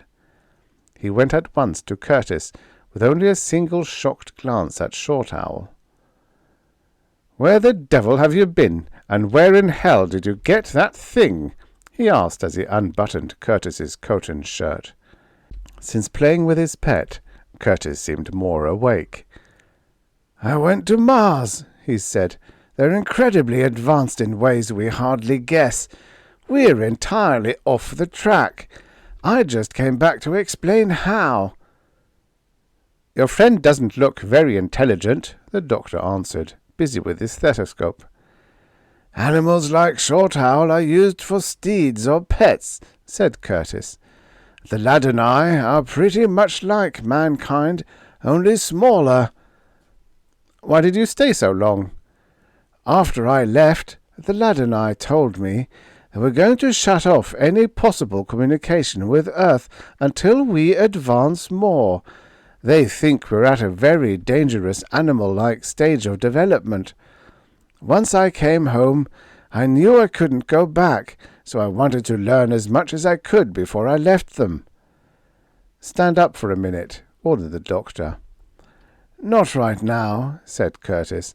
"I'm too tired." "You'd better get to bed, then." "I think not. It's merely caused by the difference in gravity and heavier air. The Ladonai told me to expect it, but not to lie down. After a while, I'll try to take a short walk." So Clyde wasn't going to die after all, Stern thought. He had come home with a message, and, remembering the determination of the man, Stern knew he wouldn't die until he had given it. But he had to die. He would die. And who was competent enough to know that it wasn't from the shock of having come home to denser air and a heavier gravity? There were ways. An oxygen tube, for example. Pure oxygen to be inhaled in his sleep by lungs accustomed to a rarefied atmosphere, or stimulants in his food so it would look like a little too much exertion on a heart already overtaxed. There were ways. Stern's scalp tingled unpleasantly, and he saw the Martian looking at him intently, coldly. In that moment Stern knew, without question, that his mind was being read. Not his idea, perhaps, but his intent toward Curtis. The Martian would have to be attended to first. "Is it true, Dr. Anderson? Will he be all right?" Beryl was sitting on the arm of the chair next to Short Owl, and she was looking at Clyde almost as adoringly as the Martian. A few hours had undone all that Stern had managed to do in 4 years.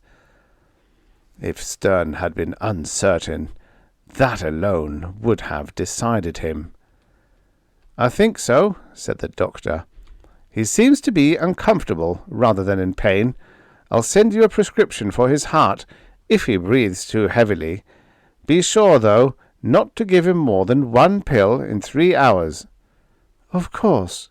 Beryl was never that solicitous towards Stern. "And you'll be in quarantine here until the government decides what, if any, diseases he and the Martian may have brought back with them." "None at all, Doctor." Curtis's voice was markedly more slurred, and he stared intently with unblinking eyes at the blank wall. "Well, that's something we can't tell yet. We'll have to keep out the press and television men anyway, because of your health. If I'm not detained, I'll be back tomorrow morning. Call me if there's any change." On his way out, The physician was besieged by reporters and photographers, balked of better subjects. Shortly after the doctor's departure, police sirens came screaming up. The men waiting around the house were moved outside the gate, and a guard was set at every entrance. Later, a messenger came, was interrogated by the police sergeant, who took a small package from him and brought it to the house. "Medicine," the sergeant said, handing it gingerly to Stern. "You can't leave here without permission," and he walked hurriedly away. This might be the answer. Stern had a good idea of what the doctor had prescribed, something, he'd said, for the heart. It must have been pretty powerful, too, for the doctor to warn against an overdose. 2 at once might do it, or another 2 a little later. But there was Short Owl. "Owl," said Beryl, "stay with Clyde while I fix something for him to eat." She was more beautiful than ever. Emotions, he thought wryly, become a woman. They thrive on them. In a few minutes a woman would change like this. It was enough to make a man lose faith in the sex. "Certainly," he said easily. Curtis seemed to sleep, with wide-open eyes gazing blankly at the far wall. Short Owl sat motionless before him, watchful as a dog, yet still like a snake or spider, patiently waiting. Didn't the beast ever sleep? A drink was what Stern needed. He went to the closet and poured a double brandy. He sipped it slowly, as delicious fire ran down his gullet and warmed his stomach. He felt his tension ease, and a sense of confidence pervade his mind. He needn't worry. He was always successful, except that once with the stocks. And he had calm nerves. There were guards out in front now in khaki uniform. The governor must have called out a company of the National Guard. Stern noticed some state police too. The house was well guarded on the 3 sides, surrounded by a neat white picket fence. In the back, the severe drop into the ravine made guards there unnecessary. It was dark before Dr. Curtis moved. Beryl was watching him. She had little to say to Stern now. "How about some broth, dear?" she asked Curtis immediately. Slowly Clyde's eyes focused on her. He smiled. "Let's try it." He let Beryl feed him, sitting on a stool beside his chair and being unnecessarily motherly and coddling about it. For a while after he had eaten, Clyde sat in his chair, looking at Beryl with his new and oddly gentle smile. It seemed to activate some hidden response in her, for she glowed with tenderness. "I suppose," Curtis slurred, "I ought to try to walk now." "Let me help." Stern rose and crossed the room. The Martian rustled like snakes in the weeds and hissed. Beryl said without suspicion, "Thank you, Al. I knew you'd do whatever you could for Clyde." And she rested her hand trustingly on his arm. What was past, not to be wept over, not to be regretted. "Like to walk out in the back for the air?" Stern asked. "The breeze is coming from that direction." "That will do very well," said Curtis, obviously not caring a bit. Stern helped Curtis from his chair and supported him under the arm. They went out the back door, the Martian slithering after them. It was cooler in the garden. Stern felt a renewed surge of self-confidence. "The stars!" Curtis stopped to look upward. The night was almost cloudless, and there was no moon. The house hid any view of the crowds and the guards holding them back. They were alone in the dark. Curtis started forward again, with the Martian scraping along behind. It would never let Curtis out of its sight as long as it lived. That much was clear to Stern. He guided Curtis to a seat close to the ravine, a favourite spot. Always the Martian was a step, or a slither, behind, and when Curtis sat down, Short Owl sat between his beloved master and the precipitous drop. Stern picked up a rock from the rock garden and tossed it into the ravine.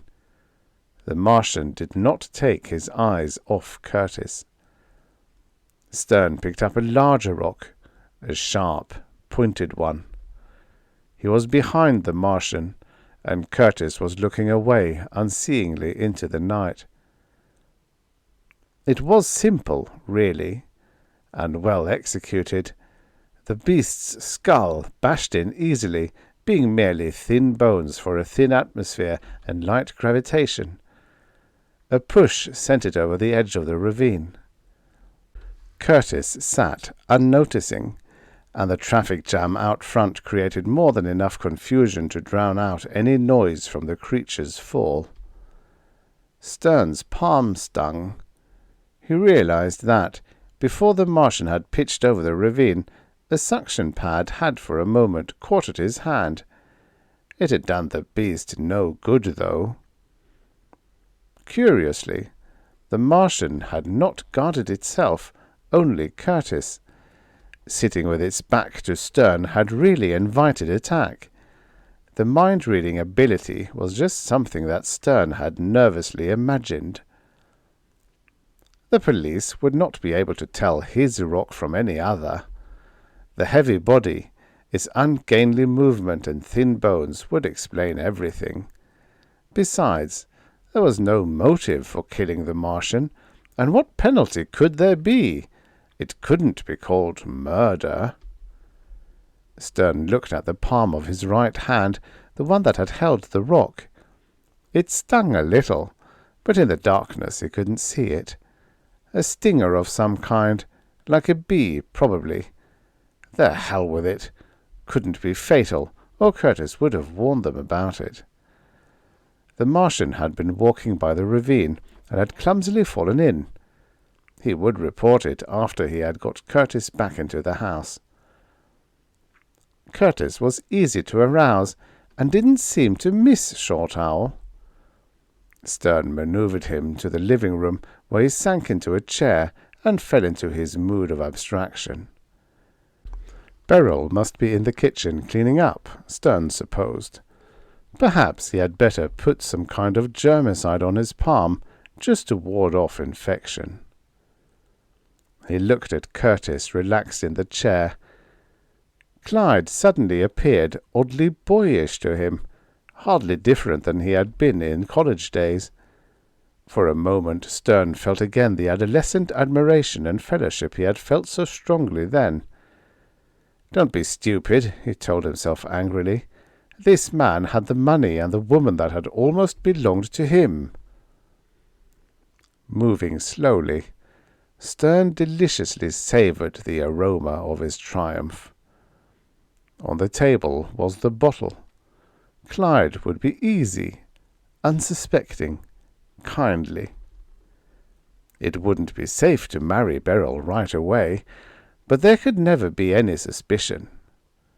No need to hurry. For a moment he wanted to watch Curtis. He wondered what kind of pictures Clyde was seeing on the blank wall. Martian landscapes? The strange Ladonai? Too bad he hadn't stayed on Mars. Stern couldn't help having a friendly feeling for his old college chum. Pity, too, for what must happen to him soon. This was no way to kill anyone. He was growing old and soft. Nevertheless, Curtis did have a noble and striking face. Fanny had never noticed it before. It seemed to glow with an uncanny peace. Unnoticed, the numbness crept from Stern's palm along his right arm, and a prickly sensation appeared in his right leg. It was funny to read a person's thoughts like this. Love flowed from Curtis like the warm glow from a burning candle. A sort of halo had formed from the light above his head. Symbolic. From Curtis came wave after wave of love. He could feel it pulsating toward him, and he felt his own heart turn over, answer it. Yes, Curtis was noble. Stern sank cross-legged on the floor beside Curtis and gazed at him. The prickly sensation had ascended from his leg up through his chest and to his neck, but it didn't matter. Now, for a last time, he could feel the spell of that perfect friendship before the end. What end? Why should there be any end to this eternal moment? Curtis noticed him now. Those half-closed eyes were strangely penetrating. They looked him through. "Well, Al," he said, "so you killed Short Owl." Stern looked at the kindly, godlike face and loved it. "Killed whom?" "Poor Al," Curtis said. He leaned over and laid his hand on the back of Stern's neck, fondling it much as one would a dog. "Poor old Al." Stern's heart leaped in joy. This was ecstasy. It must be expressed. It demanded expression. If he had possessed a tail, he would have wagged it. Perhaps there was a word for that bliss.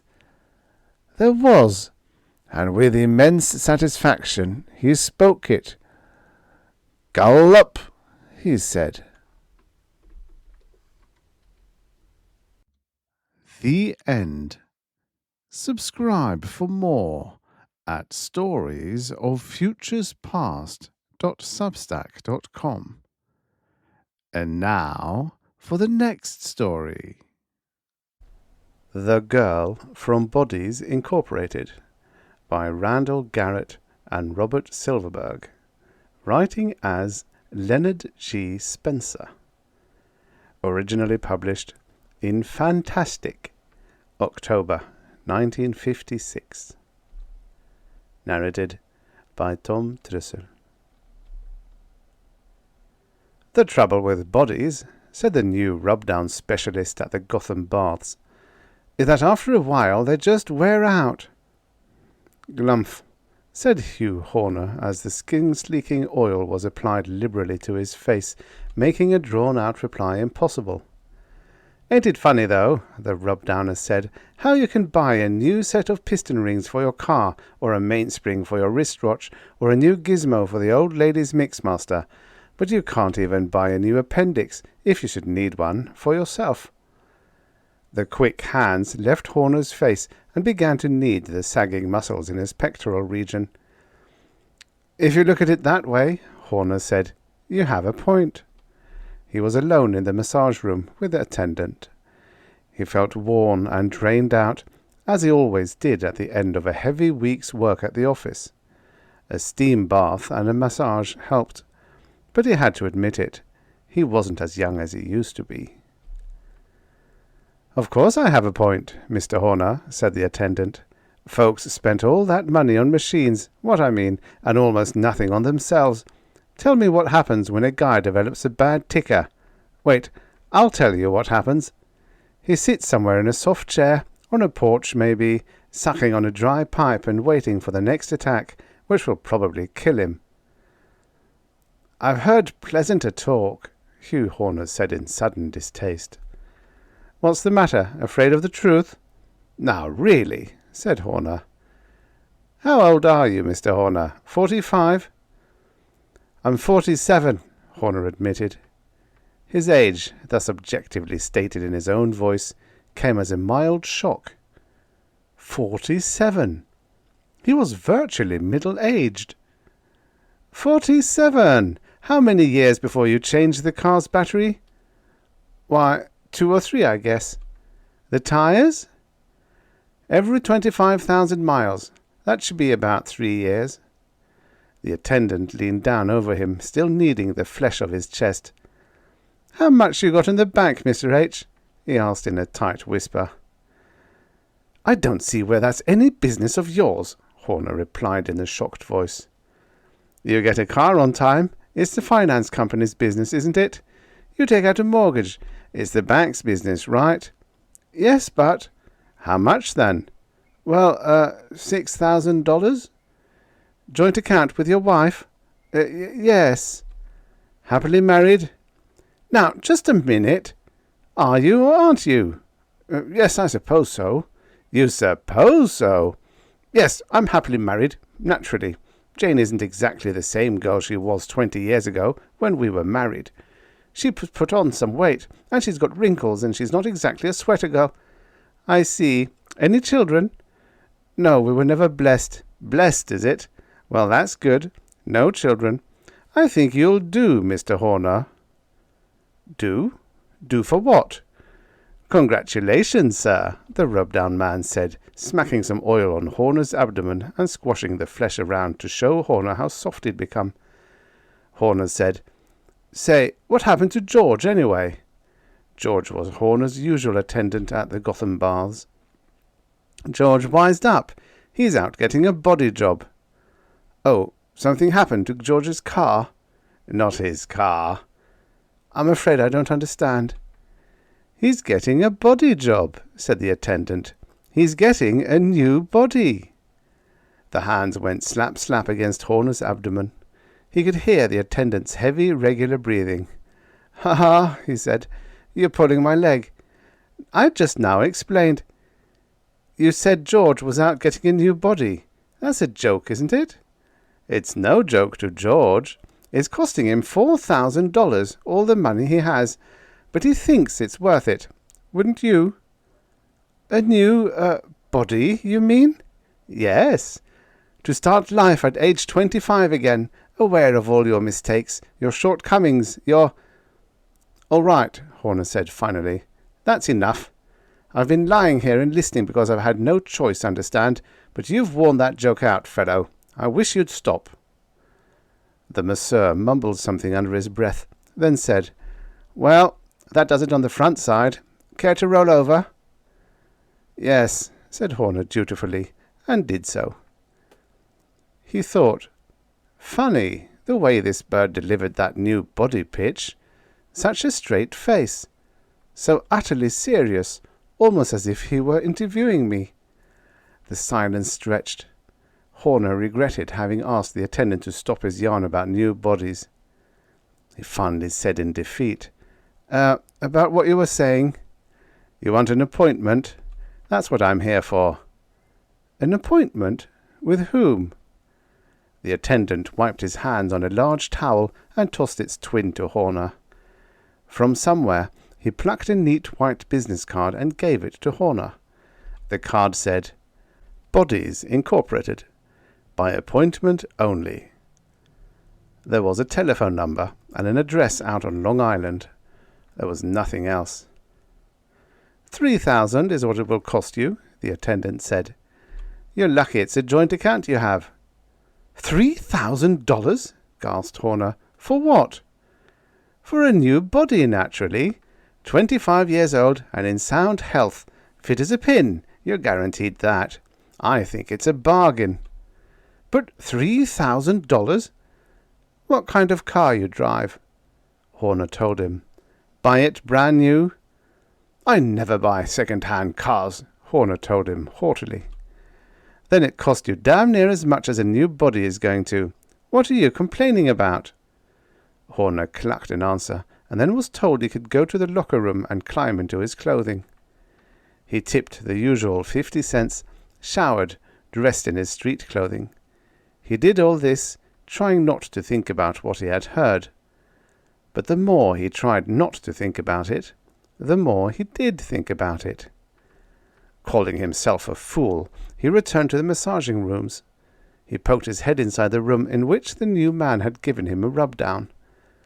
An attendant with a stocky build and shell-rimmed glasses stared out at him, squinted myopically, and smiled. "Evening, Mr. Horner," he said.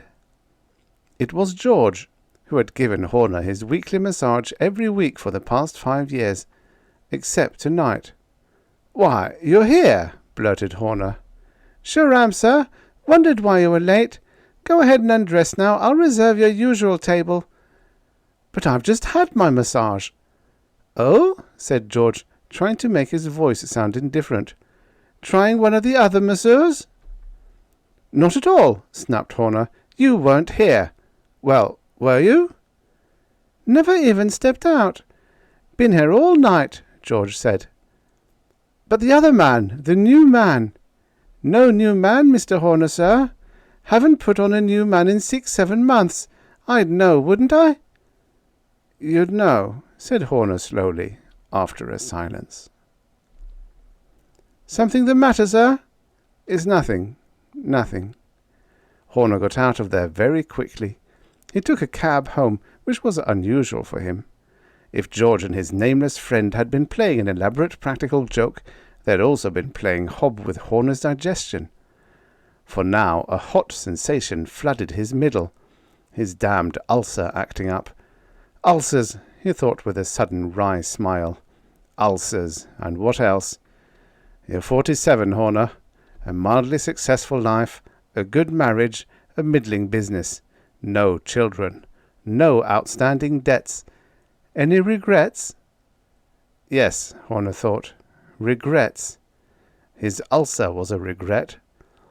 He had to be careful what he ate, couldn't drink much. His rising blood pressure would one day be a regret, even if it wasn't yet.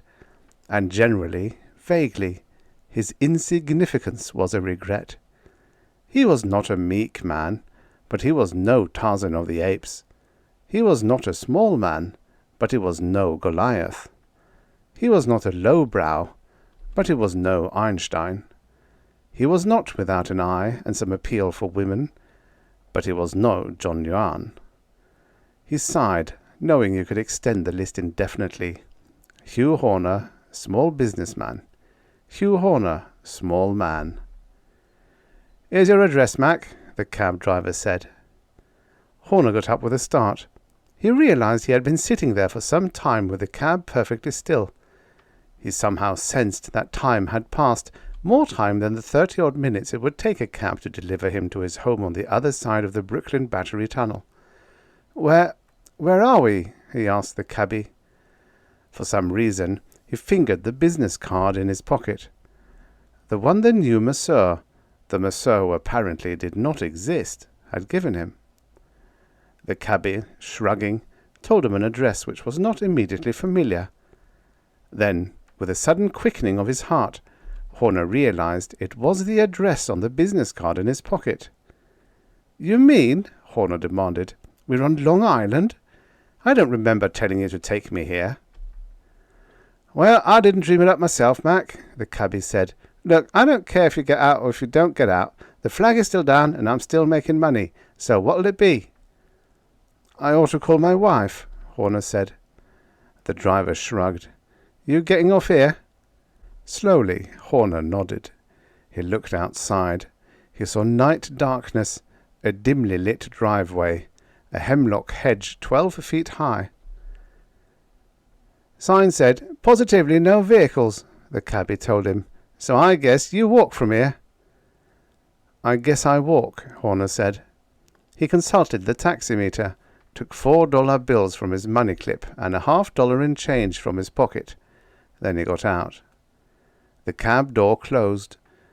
The driver put the clutch down, then up, and the cab rolled away into the darkness. Horner lit a cigarette. It tasted harsh and bitter, stale. The darkness engulfed him, and a pulse hammered, of all places, in his right leg. He felt all at once old, or at least aging. He sighed, and it was not a sound a young man would make. In the darkness on the unknown road, he longed for his youth, his lost youth. Then he walked resolutely up the dimly lit driveway, flanked by the high hemlock hedge. The door-knocker was brass, and Horner let it fall. It made a resounding noise, and the door opened within a second, as if someone were standing half a foot away on the other side with no job but to admit Hugh Horner the instant he knocked. "Come in, Mr. Horner," the girl said. "Naturally, we were expecting you." She was tall, and she wore a cashmere sweater, loose, but not so loose that it failed to reveal high maidenly breasts. She wore a skirt not provocatively tight, but tight enough to suggest the good thighs that she had. Her hair fell almost to her shoulders in abundant auburn waves. She had a lovely face, and Horner thought she was about 20 years old. "You were expecting me?" Horner said. "Of course. You see, Bodies Incorporated carefully screens its applicants. But I didn't apply. But we knew you were going to. We have to be sure of our clients, because if a single client decided to talk, we'd be out of business." "The authorities?" "Certainly. But since you're here, we can get down to business at once. You have the $3,000 with you?" Why, no, I don't." "Bank book?" "Yes, I have that." "It's good enough. Tomorrow we can take your identification papers, driving license, and so forth, and get the monies ourselves. That is, unless they know you personally at the bank." Horner said that he did his banking by mail. He supposed they were going to forge his signature, but made no comment because he had decided, all at once, to call the whole thing off. "See here," he said, "this is a little awkward, but you can trust me not to talk." "What's a little awkward?" I've decided not to go through with it," Horner said lamely. "My wife, my friends—" The girl said nothing. She took 2 steps forward, placed her arms around Horner, and kissed him. She wore a subtle perfume. She was beautiful. Her lips were soft and warm, inviting. Her lips were hot. Her lips burned. Horner broke away breathlessly. His heart was pounding. He knew his face was flushed. He could feel it. His legs were unsteady. He wanted to respond, but his energies were dissipating in the hard-pumping heart, the trembling limbs, the flushed face. It was a middle-aged response. It lacked the drive and direction of youth. "Did you like that?" the girl asked, taking one of Horner's hands and holding it. "Yes," came his breathless reply. "Oh, yes, I liked it." "But you didn't respond." "I have a wife." "That wasn't the reason. We're happily married." "And I like this sweater I'm wearing very much, but I have others, and will wear others." "The mores of our society." "Mores, baloney. You were just plain scared. Middle-aged scared. Look at you. You're soft, and you're getting wrinkles. Do you think I was really attracted to you? Do you think that's why I kissed you? No, you fool, that wasn't the reason." "Then you—" "Wanted to make this point. Wanted to show you you're old. Too old to enjoy the most obvious pleasures of a younger man's life. 25, Mr. Horner. That's the age. The age not of boyishness, but of mature youth. 25. The perfect age for you, and you know it." She smiled at him. It was a deliberately sexy smile, a come-on, an invitation which Horner, under the circumstances, had to decline. "Are you convinced?" she said. "That I'm not as young as I used to be, of course." She gave him a deliberately daughterly kiss, pecking at his temple with her soft, warm lips. "Then you're ready to go to the observation room." The observation room, thought Horner. Did he do the observing, or was he observed? He sighed. It was not a young man's way of expressing what Hugh Horner felt. He knew it was not. He said slowly, bleakly, "I'm ready for the observation room." The girl did not even nod. She had known he would be ready all along. It was a small, utterly bare room with 3 walls of dull grey metal and the 4th of dazzling floor-to-ceiling glass. On the other side of the glass was a similar room, except that it was furnished with a single bench running across its length. Men were seated on the bench, young men, apparently staring at Horner and his lovely companion. "They can't see us," the girl explained. One-way glass. But do they, know why they are here? Naturally. Everything's on the up and up with bodies incorporated, morally, if not legally. And they are your choice, Mr. Horner. As you can see, there are 8 young men in there, each 25 years old, each guaranteed in good health, each perfectly willing to switch identities with you. I must tell you in advance, however, that the switch is quite permanent. There is no recourse. You understand? Yes, but... Horner looked at the 8 men who could not see him, and lapsed into silence. The 8 all looked like sound specimens, all right. All seemed healthy and alert, even cheerful. Horner said somewhat suspiciously, "My reason for wanting to switch places is obvious. And theirs?" The girl licked her lips before she spoke. They were very nice lips. They were delicious lips. Horner had tasted them. He was suddenly reminded of a magician who makes diverting passes with one hand while performing his magic with the other. "Money," the girl said laconically. "Money? But I'm only paying $3,000. Surely a man wouldn't surrender his youth for such a sum." "Our regulations call for a man's total savings. In your case, $3,000.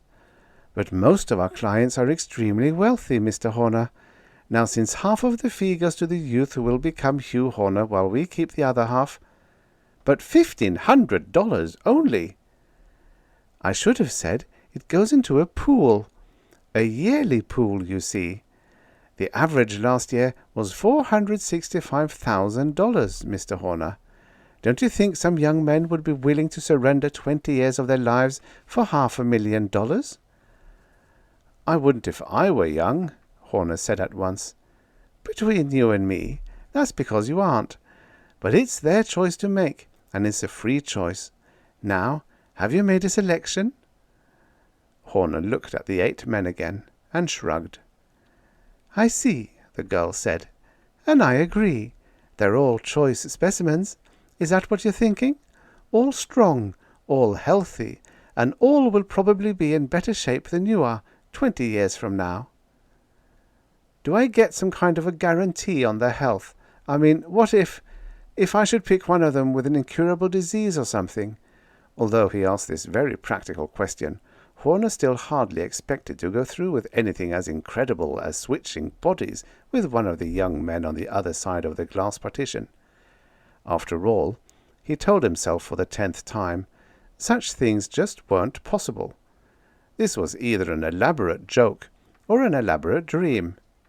He decided, hopefully, that it was the latter.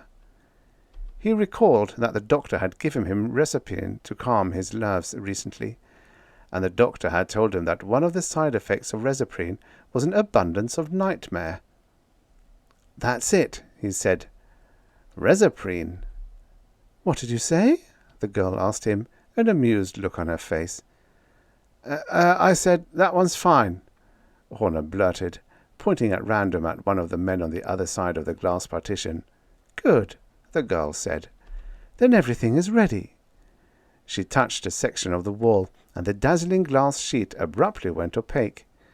This lasted for some 5 seconds, then the wall became transparent again. All but one of the men had disappeared. Horner assumed it was the individual he had singled out quite at random. "Now really," he began. "Look at me," the girl said. That was easy. She was beautiful. Her eyes grew very large, incredibly large. They filled her entire head. They filled the room. There were 2 enormous blue pits. Horner jumped into both of them just before he fell into a deep hypnotic sleep. His hands were raw and bleeding. His first thought was that the guards would know something was wrong when they saw his hands. He was down on his knees in foul-smelling dirt, but his head scraped the low ceiling. He was digging mechanically with his bare hands.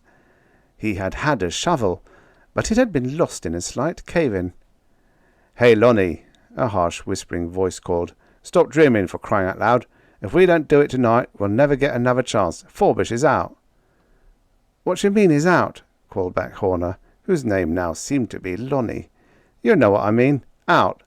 Another cell block. Forbish got a mouth like the Holland Tunnel. What I mean, if he ain't here to cash in on the deal, he's going to spill it. And fast. How you coming?" "I'm digging," Horner responded. "I'm digging and digging." He was doing that all right. The work should have been tremendously tiring, should have exhausted Hugh Horner in his run-down 47-year-old body, but he found it almost exhilarating. He looked at his hands, dirty hands, and bloody, but larger than they should have been. Horner had had small hands, almost delicate hands. He dug and dug, thinking. Either it was another Reciprine dream, or he wasn't Hugh Horner. Then was he the man whom he had selected, more or less at random? But that wasn't possible, for the man in question had been in the Bodies Incorporated establishment on Long Island, unless somehow that had merely been a projected image of the man, like three-dimensional television. Then where was he? "Want me to take over, Lonnie?" demanded the harsh whisper. For the first time, Horner realized that it was not close by. It was a loud whisper, and it came from a considerable ways off. Wanting time to think, Horner said, "Yes, all right." He backed out of the tunnel slowly, awkwardly, his body stiff. Stiff, but not painful. Hugh Horner's limbs would have ached terribly in this cramped position, but Lonnie's did not. Lonnie scurried more rapidly now, backwards, and not minding it at all, out of the tunnel. The walls of the tunnel, Horner observed, were of bare soft earth. If his elbows or knees struck them, some of the earth sifted down, and sometimes a rock. He had the sudden impression that the tunnel had been dug over a considerable period of time with crude implements, or by hand. Finally, Horner emerged into a small square room. There were 2 bunks, one over the other, he observed as he stood up. The walls were bare plaster. There was a sink and a lidless toilet. There was a small mirror. Only 3 of the walls were plaster. The 4th consisted of a grim row of vertical bars. He was in a prison cell. He gazed about wildly. He wanted to scream. He didn't understand how this could be, but understanding was decidedly secondary. He looked at his bloody hands. It was his own blood. Lonnie's, that is. But it was symbolic to him. A man was sitting on the edge of one of the bunks, smoking. He was watching Horner. He was a short man with immense shoulders.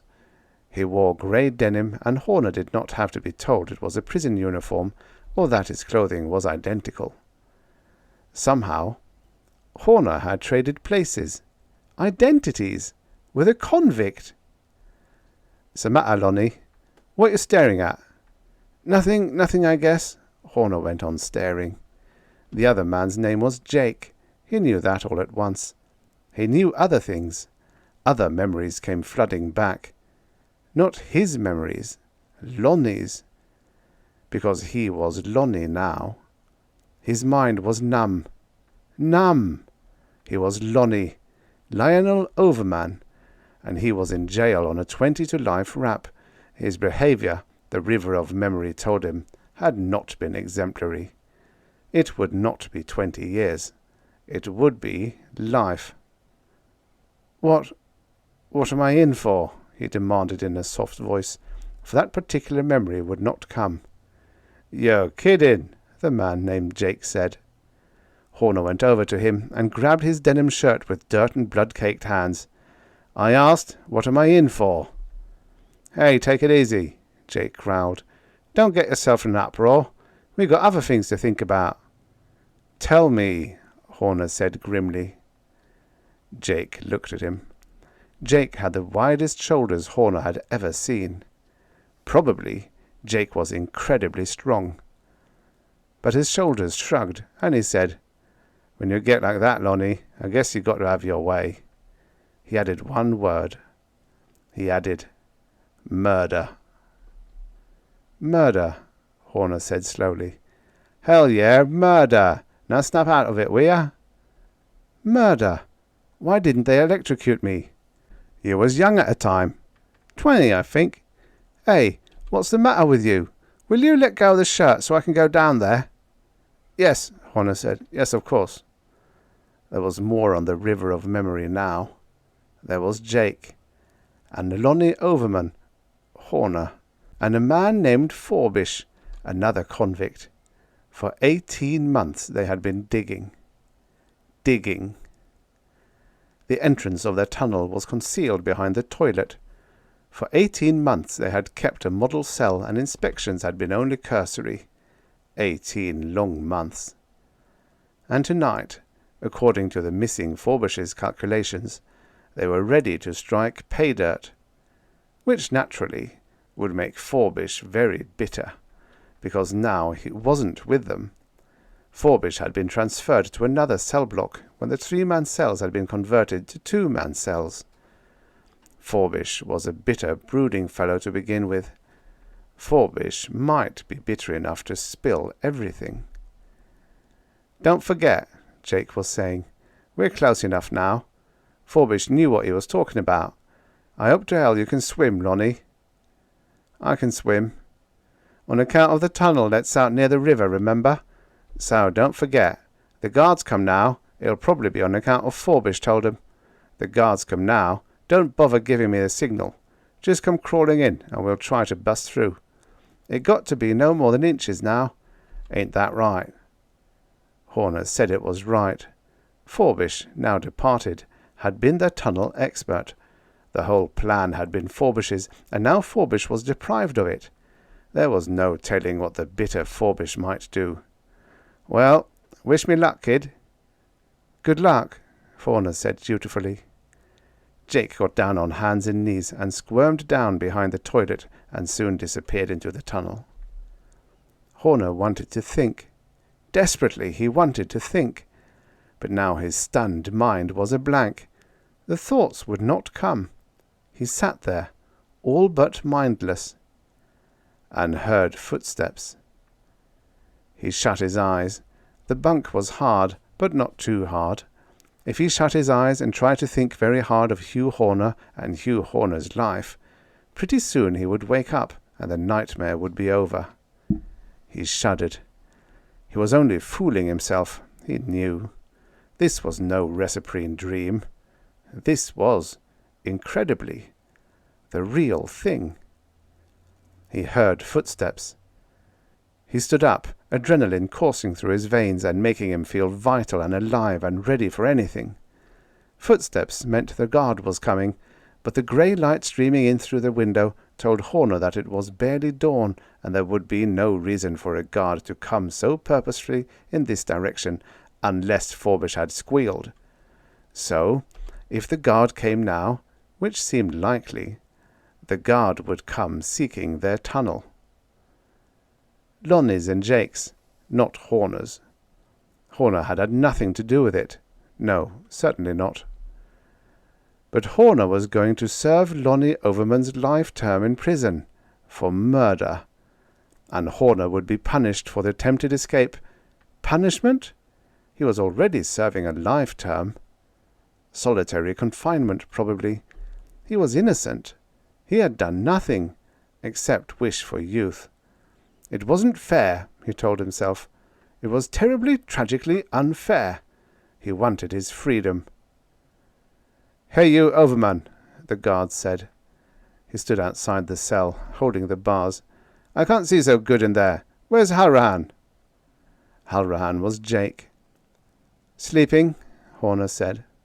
The guard scowled and squinted. "Bunk looks like it's empty," he said. "The top bunk," said Horner.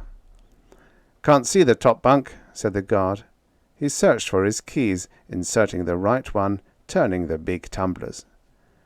Horner tensed. He had committed no murder. He had done nothing. He was no criminal.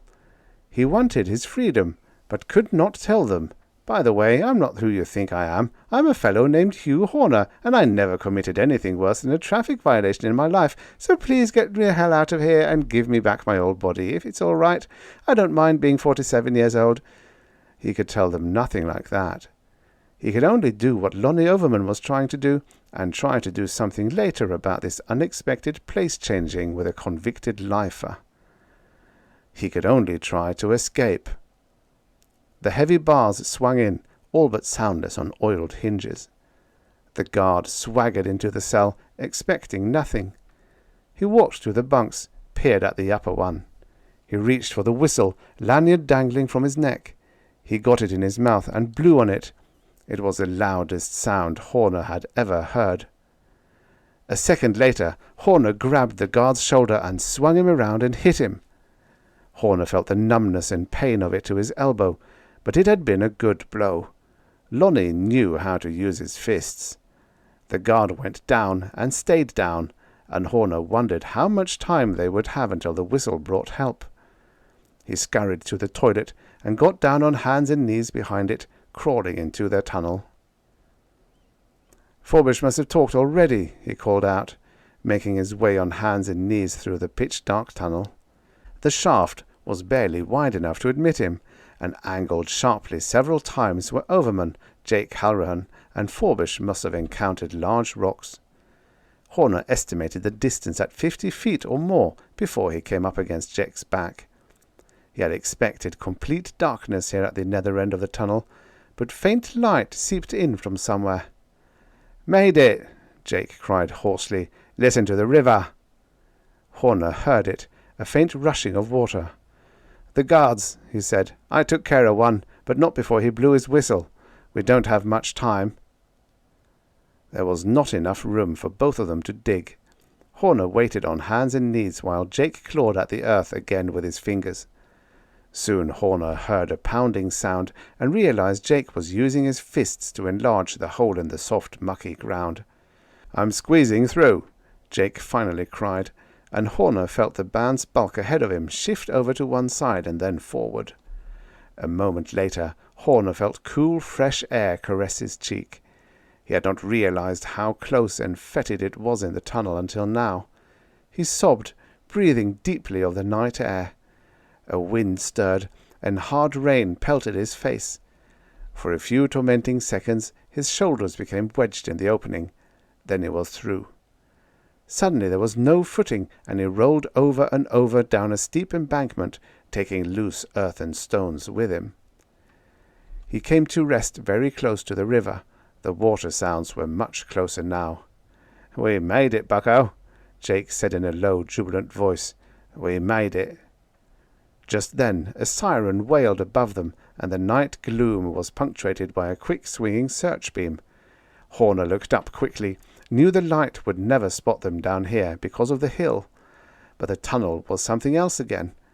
Armed guards could be expected through the tunnel momentarily. "Do we wait, or beat it?" Jake said hoarsely. "What do you think?" Horner called over his shoulder as he got up and bounded down to the river. The bank was steep here. He took 4 splashing strides and had to swim. The water was icy, the current swift.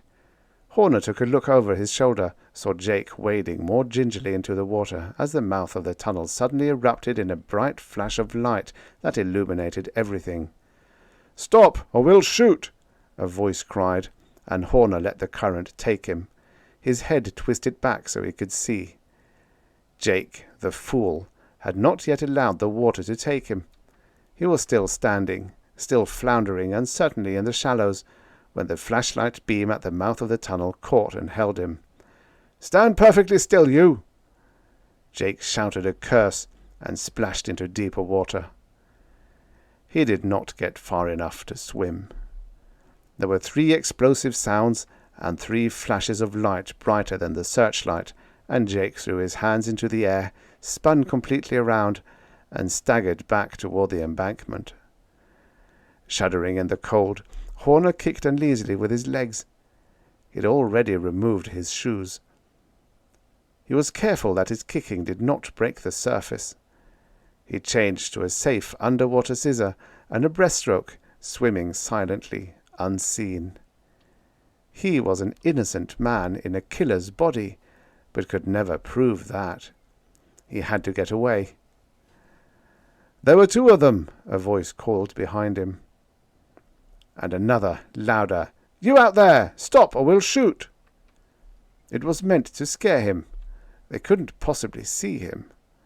Nevertheless, Horner's heart almost stopped when he heard a volley of shots. Then, in the silence that followed, he felt a momentary sorrow for Jake Halloran, who was either dead or a prisoner again. But his case and Halloran's were different. Halloran had been duly convicted for some crime.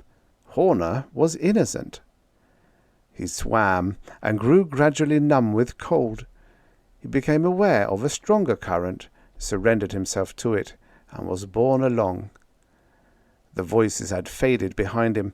There had been only the first volley of fire, then silence.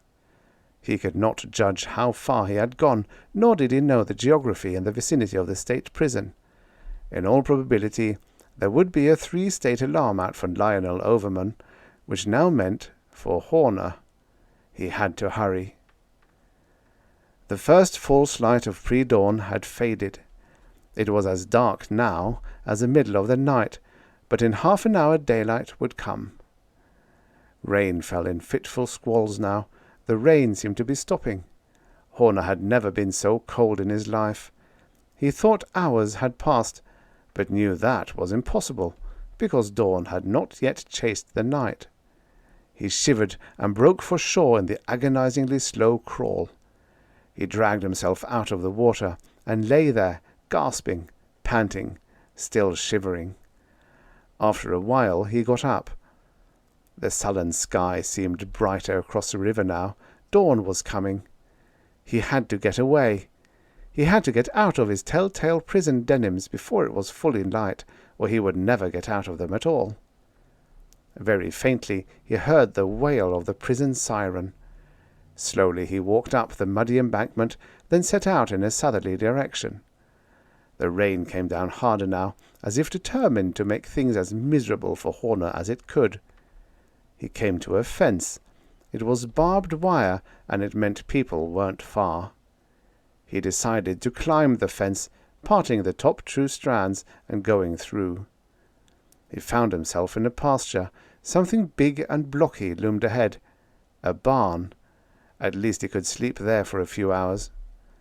He would be comparatively safe if he could find a place up in the loft somewhere, but of course that would be delaying the inevitable, for if he waited till night he would still be within siren distance of the state prison. He lifted the lock bar cautiously and let the big barn door swing out.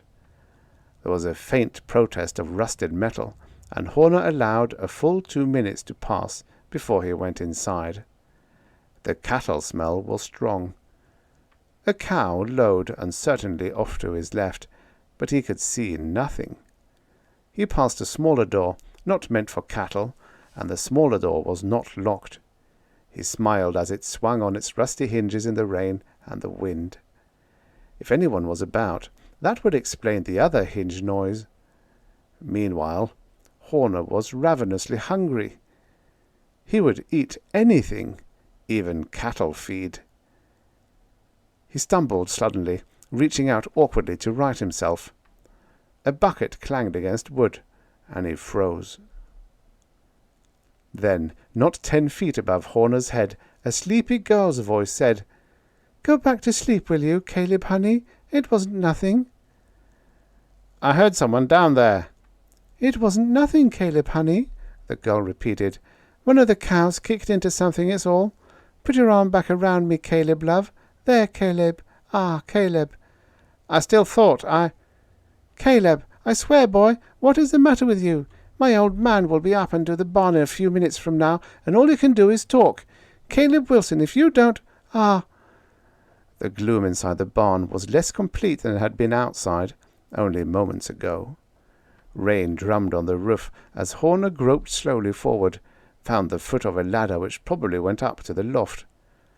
The boy named Caleb and the farm girl were up there, and, from the tone of their conversation, probably undressed. Horner needed Caleb's clothing. He wondered for a moment if it would be telltale farm clothing, a pair of jeans and a flannel shirt, perhaps. He couldn't get very far in New York with that, not when an alarm was out for an escaped convict. But if Caleb had come a-courting in his Sunday best— The sounds above his head made Horner blush furiously as he mounted the ladder one slow rung at a time. The wood creaked, and Horner froze. But the sounds of love did not abate. Horner could see blacks and greys now, charcoals, but no pale greys and whites of day. Suddenly he was in the loft. He stood there, wanting to breathe hard, but barely daring to breathe at all. From the sound of their breathing, Caleb and the girl had abandoned themselves completely. Hay crunched underfoot, and Horner froze in his tracks, crouched there. But Caleb and the girl were beyond hearing. He could not see them. He was very glad that this was so. His sense of privacy had already been violated in a shocking fashion, both from their point of view and from his. They made animal sounds. Blood flooded Horner's face again. The hell with it, he finally decided. They sounded happy enough at any event. He got down on hands and knees and groped for Caleb's clothing. With one hand he found the clothing. With the other he struck something warm and slightly yielding. Again he froze. "Caleb, how'd you get down there?" "Down where?" "My foot. I ain't down there." "Caleb!" The foot explored Horner's arm, his shoulder. The foot drew away as if Horner were flame. "Caleb!" The voice was shocked. "Caleb, I think it's somebody." There was a gasp, a stirring, a creaking of wood and a crunching of hay. Horner remained in a motionless crouch, one hand still gripping the pile of clothing. He was aware of a dim shape as Caleb got up. He wondered if Caleb could see him crouched there, and decided that for the moment he could not. When Caleb was very close, when he would have stepped on Horner and he advanced another 2 strides, Horner flung the pile of clothes in his face and propelled himself forward head first. His head struck Caleb's belly, as he hoped it would, and the air rushed out of Caleb, and the farm boy did a jackknife over Horner's shoulder. Horner backed away quickly and hit Caleb as he went down. He was not happy about that, but he had to make sure. He connected twice with Caleb's face. "Daddy!" the girl demanded in a choking sob. It was half question and half frightened guess. She didn't raise her voice, though. And she would not raise her voice on the chance that it was not Daddy, and Daddy maybe would not hear, because she was as much afraid of Daddy finding her here with Caleb as she was afraid of Horner.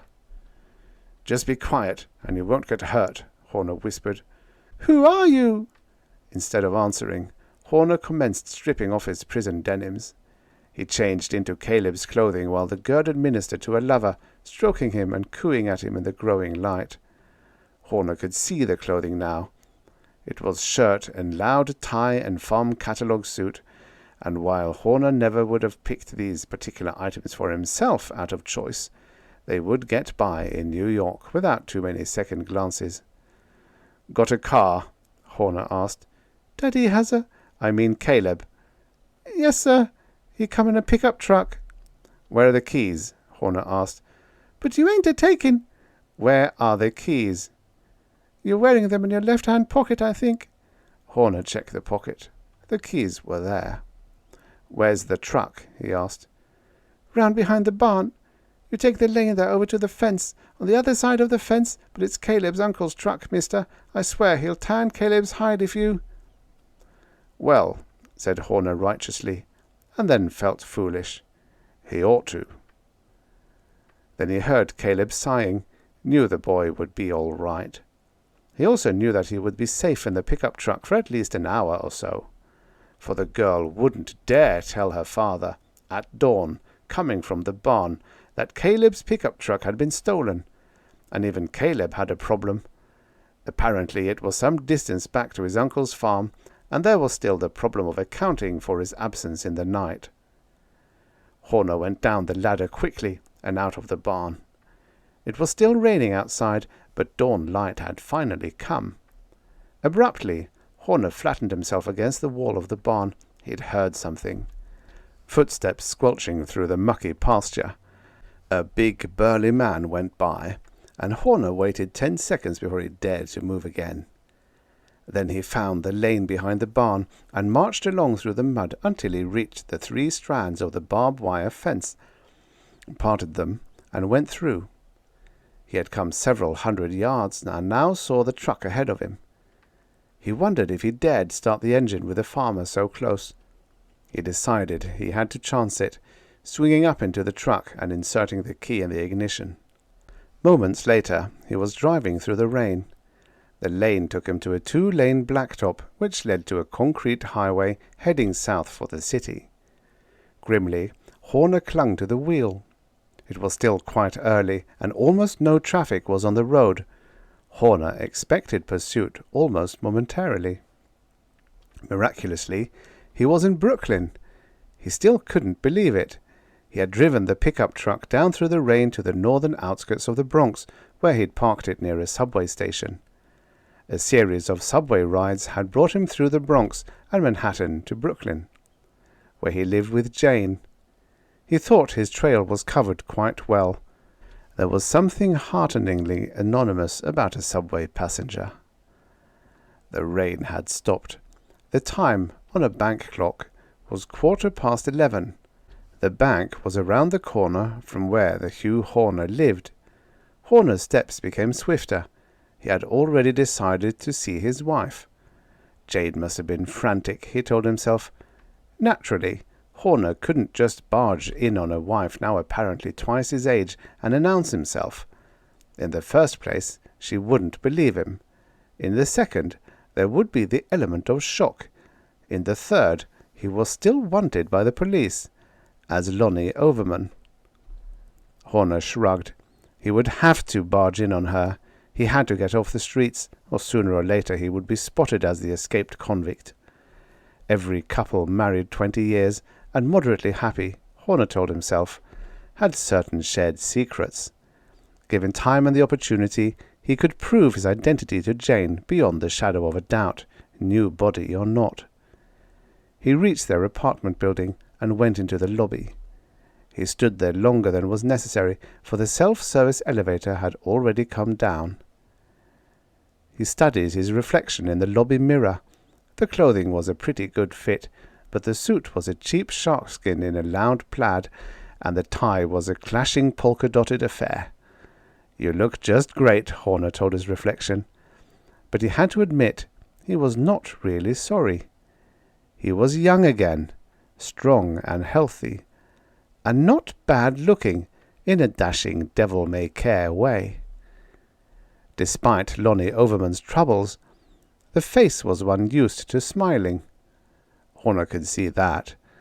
It was a strong-looking face, and the eyes, which Horner had expected to be furtive, were frank and bold. The furtive look, then, belonged to Overman's personality, and Overman's personality no longer inhabited Overman's body. Whatever happened, Horner was suddenly determined to keep this good, sound, healthy body. A lifer in prison, Overman did not need it. Whereas Horner... He shut the thoughts off. There was no predicting the future, no sense raising his hopes, only to have them dashed, sundered, when the law overtook him. He entered the elevator, went up to the 4th floor, walked uncertainly along the hallway. Suddenly, he was frightened. Could he explain the situation to Jane? It hardly seemed likely. It was asking a lot of anyone. How could Jane believe the wild story he would tell her? How could he? Horner shrugged and jabbed a finger against the bell button. He waited a few seconds, hearing no response inside the apartment. Perhaps Jane was out.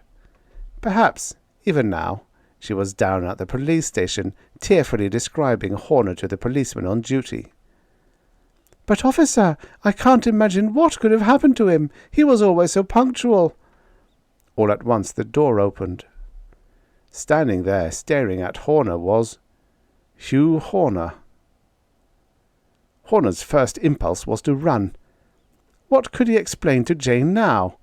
Whatever he tried was doomed to failure by the simple presence of the other Hugh Horner, of the convict, Lionel Overman, in Horner's body, he now realized. He should have expected it. Overman and the other 7 men in the observation room, the auburn-haired girl had said at Bodies Incorporated, had approved of the switch. It was a question of money, the girl had said. And now Horner knew that was a lie. It had to be a lie. It wasn't a question of money at all. Lionel Overman was a convict. And the others? Convicts too, Horner decided. Glad to trade 20 years of their lives for freedom. Apparently they had been recruited in prison by hirelings of Bodies Incorporated. Apparently they knew the full score. Lionel Overman, in Horner's body, seemed quite sure of himself. "Good God," Horner blurted. "You're me! You have my body! Horner's, that is!" "Quiet, you fool!" the other Hugh Horner told him. "The old lady'll hear you. I'll give you this much of a break. Get lost and I won't call the cops, but beat it, fast." "Now listen," Horner began. His voice trailed off. He had nothing to say. He understood, but he was stunned. Intellectual understanding and emotional acceptance of a situation, he knew, having learned the hard way, were 2 different things. But he studied Lionel Overman in Hugh Horner's body, and was more determined than ever that he would not go back, if going back were possible. The Hugh Horner he looked at was an aging man. 47. He looked easily that old. He was a dumpy man with a sagging-jowled face, small, rather close-set eyes, and a receding hairline. The eyes looked crafty, too. Horner had never known his eyes to look crafty before. Probably that was Overman's personality coming through. "You listen to me," Overman said, "and listen good. Get lost. I mean that, brother. We both know the score, so don't try to pull any of this bewilderment crap on me. I heard over the radio how you escaped, but hell, man, they got a 7-state alarm out for you. I got enough trouble with that bag of an old lady inside." "What?" said Horner in a shocked voice. "Did you say?" "I've got enough trouble with your bag of a wife, I said," Overman told him. "Hell, man, maybe my body's older now, but my memory ain't. She's a bag, a real bag. But what do you care, huh? You ain't saddled with her any more." "Saddled with her?" Horner mumbled. "Saddled? I love my wife. How dare you call her Horner went livid with rage, grabbed Overman's arm. The small, dumpy man lurched toward him. "Hey, let go!" Overman struck out awkwardly, unathletically, in the Hugh Horner body. Horner warded off the weak blows easily and hit Overman once, expertly, on the point of the jaw, just as Jane Horner called from within the apartment, "Who is it, dear? What's taking so long?" Horner let the unconscious Overman fall. He was about to flee back to the elevator because he couldn't face his wife now, not, apparently, as the man who had just knocked Hugh Horner unconscious. But an apartment door between theirs and the elevator opened, and Horner had no choice but to duck into his own apartment. Jane appeared from the direction of the kitchen. She was wearing an apron, and she was dumpier than Horner remembered. Probably, Horner told himself, my own dumpiness prevented me from seeing her that way. She wore her hair in a bun, and was 45, and looked it. She was holding a heavy green glass pitcher in her hand, and looked down at what was apparently her unconscious husband on the floor, and let out a scream. Or began to, for Horner ran to her and clasped a hand over her mouth. "I can explain everything," he said, wondering if, indeed, he could. "If you promise not to shout or scream, I'll let go of you." The trapped face nodded. Horner let go, and his wife said, "I know you. I know you now. I recognize you from the television. You're that Lionel Overstreet." "Overman, but I'm not." "Who escaped from the prison upstate. What did you do to my husband?" "I," said Horner, "am your husband." She looked at him.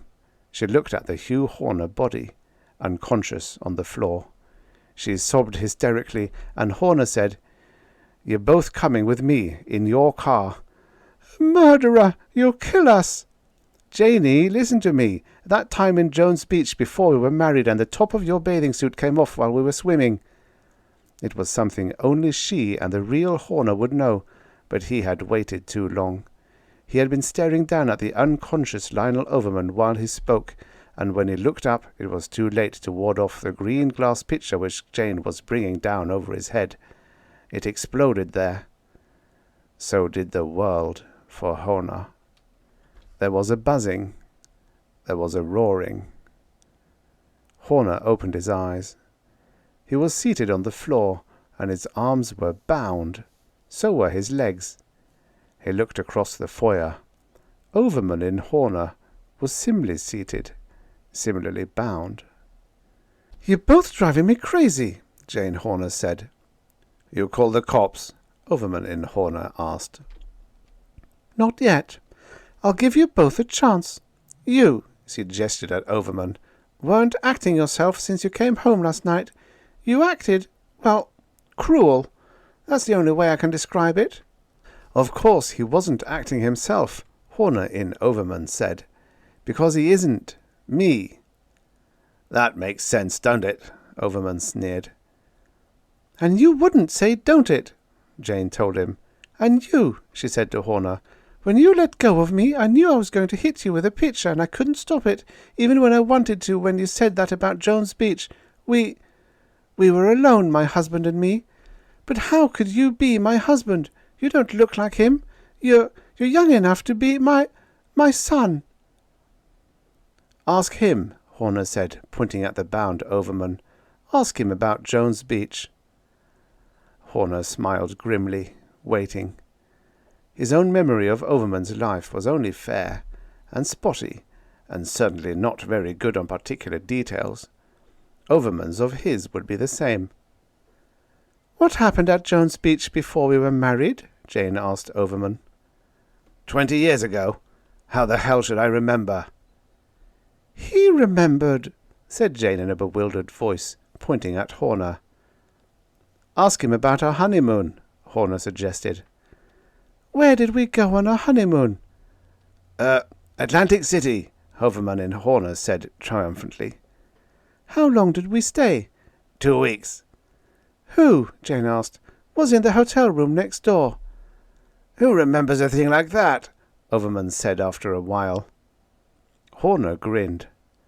"I do," he said, and named some old friends of theirs. Jane made no comment, but asked other questions. They became increasingly intimate, and Overman could not answer most of them. But Horner, of course, answered them all.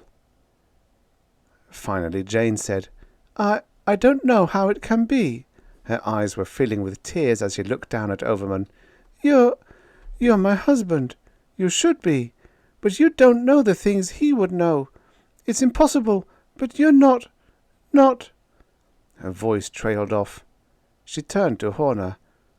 "Well, you're just a boy.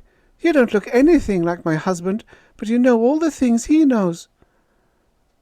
Quickly, Horner told her. Overman tried to confound the incredible story with acid comments on its impossibility, but Jane heard Horner's words, and, when he had finished, she went to him slowly and untied him.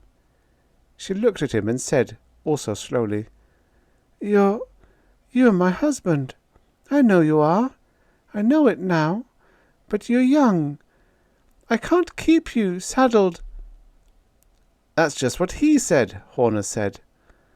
"But you'll want your freedom, won't you?" "Hell," said Horner, "no. I have a better idea. Bring the car around, Janie. We have a lot to do." "But this man who looks like—" "He comes with us," Horner said.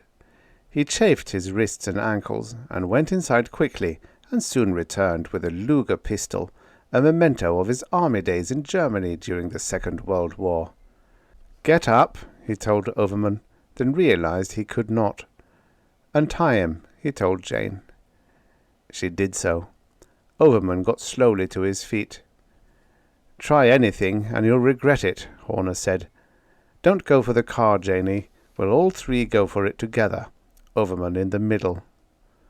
Horner rammed the Luger into his jacket pocket and took hold of Overman's arm, steering him for the door. They went into the hall together and into the elevator. Jane flanked Overman nervously on the other side. The elevator was not empty. A couple named Shapiro from the 6th floor was in it, and Jane smiled at them.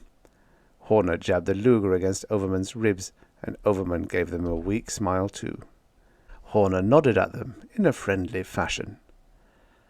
Then they were all outside, and the Shapiros went their way. "The car," Horner asked his wife. "Where is it?" "Down the block," she said, and they began walking. Horner's grip on Overman's arm was like iron. He was much stronger than the little middle-aged man, and both of them knew it. But Overman was desperate, and they both knew that too. They got into the car. "You drive," Horner told his wife. Overman sat between them, and Horner told Jane to head out to Long Island. It would be a long drive, and Horner knew he would have to watch Overman every mile of the way. An hour later, Horner said, "Turn there." He was surprised that he remembered the way. It had all seemed dreamlike in the taxi. "What are you going to do?" Overman asked. "Try and change back, that it?" Horner shrugged. Actually, he did not know. He was playing the rest of it by ear, but if there was an answer anywhere, it would be at Bodies Incorporated. He did not answer Overman, but told Jane to ignore the no vehicle sign and drive up the lane alongside the high hemlock hedge. They all got out of the car together. Horner took the Luger from his pocket now. There was no need to hide it, no reason to take chances. He lifted the door knocker and let it fall, and in a moment the beautiful auburn-haired girl opened the door. "Yes?" she said, then snapped, You had no business coming back here." "It wasn't my idea," Overman said with a bleak grin. "It was mine," Horner told her. "You didn't say I would be switching places with a convict. How many other poor suckers fell for it?" "That's no business of yours. We didn't do a thing that wasn't legal." "There are no statutes in the books to cover what you did, you mean," Horner accused. "It's the same thing. Now go away, will you? There's nothing we can do for you here." "I guess there is," Horner said wearily. "I'll tell you. I guess I have to ask you to change us back." He didn't like the idea. He wanted to be young. He thought after what had happened, and since Overman apparently knew the score, he had earned his right to keep the strong young body as his own. But there seemed no other way out, and besides, he knew now that he loved Jane deeply and could not show her the kind of love he wanted to, young enough to be her son. He would change back with regrets, but change he would. The dream of youth had ended for him. The pretty auburn-haired girl was laughing. "But I thought you knew," she said with finality. "We can't possibly reverse the procedure. Once made, the change is irrevocable, because the electromagnetic impulses which make up a human mind are delicate and could never stand the shock twice. It looks like you're trapped, Mr. Horner, or should I say, Mr. Overman." Momentarily, he was stunned. He looked at Jane. Jane's face was crumpling. She was going to cry. A dumpy middle-aged woman on the brink of tears. He whirled. Too late. Overman was in the soft and dumpy Horner body, but Overman's reflexes had apparently crossed over with him. He lunged for the Luger just as Horner brought himself out of the momentary funk which possessed him. The Luger was wrenched from Horner's hand. It seemed to leap into Overman's with a life of its own. Then Overman swung it up and down, and Horner felt the searing pain of it against his temple. He staggered and would have fallen, but Jane came to him, supported his weight until, slowly, strength flowed back. "Go inside and call the cops," Overman snapped at the girl. "This guy can't prove nothing. Let the dame rant if she wants. They'll think she's nuts, and I'll wind up with a separation. Snap to it, baby." "Don't worry," Auburn-Hair said. "I will," and she disappeared inside. "Hugh, oh Hugh," Jane said. What will we do?" "You'll just wait for the cops," Overman told them. He held the Luger on them steadily, watching them very closely. Horner said, "I'm sorry, Overman, it isn't loaded." Overman grinned at him, a wolfish grin. "Sure," he said, "that's why you held it on me all the way out here."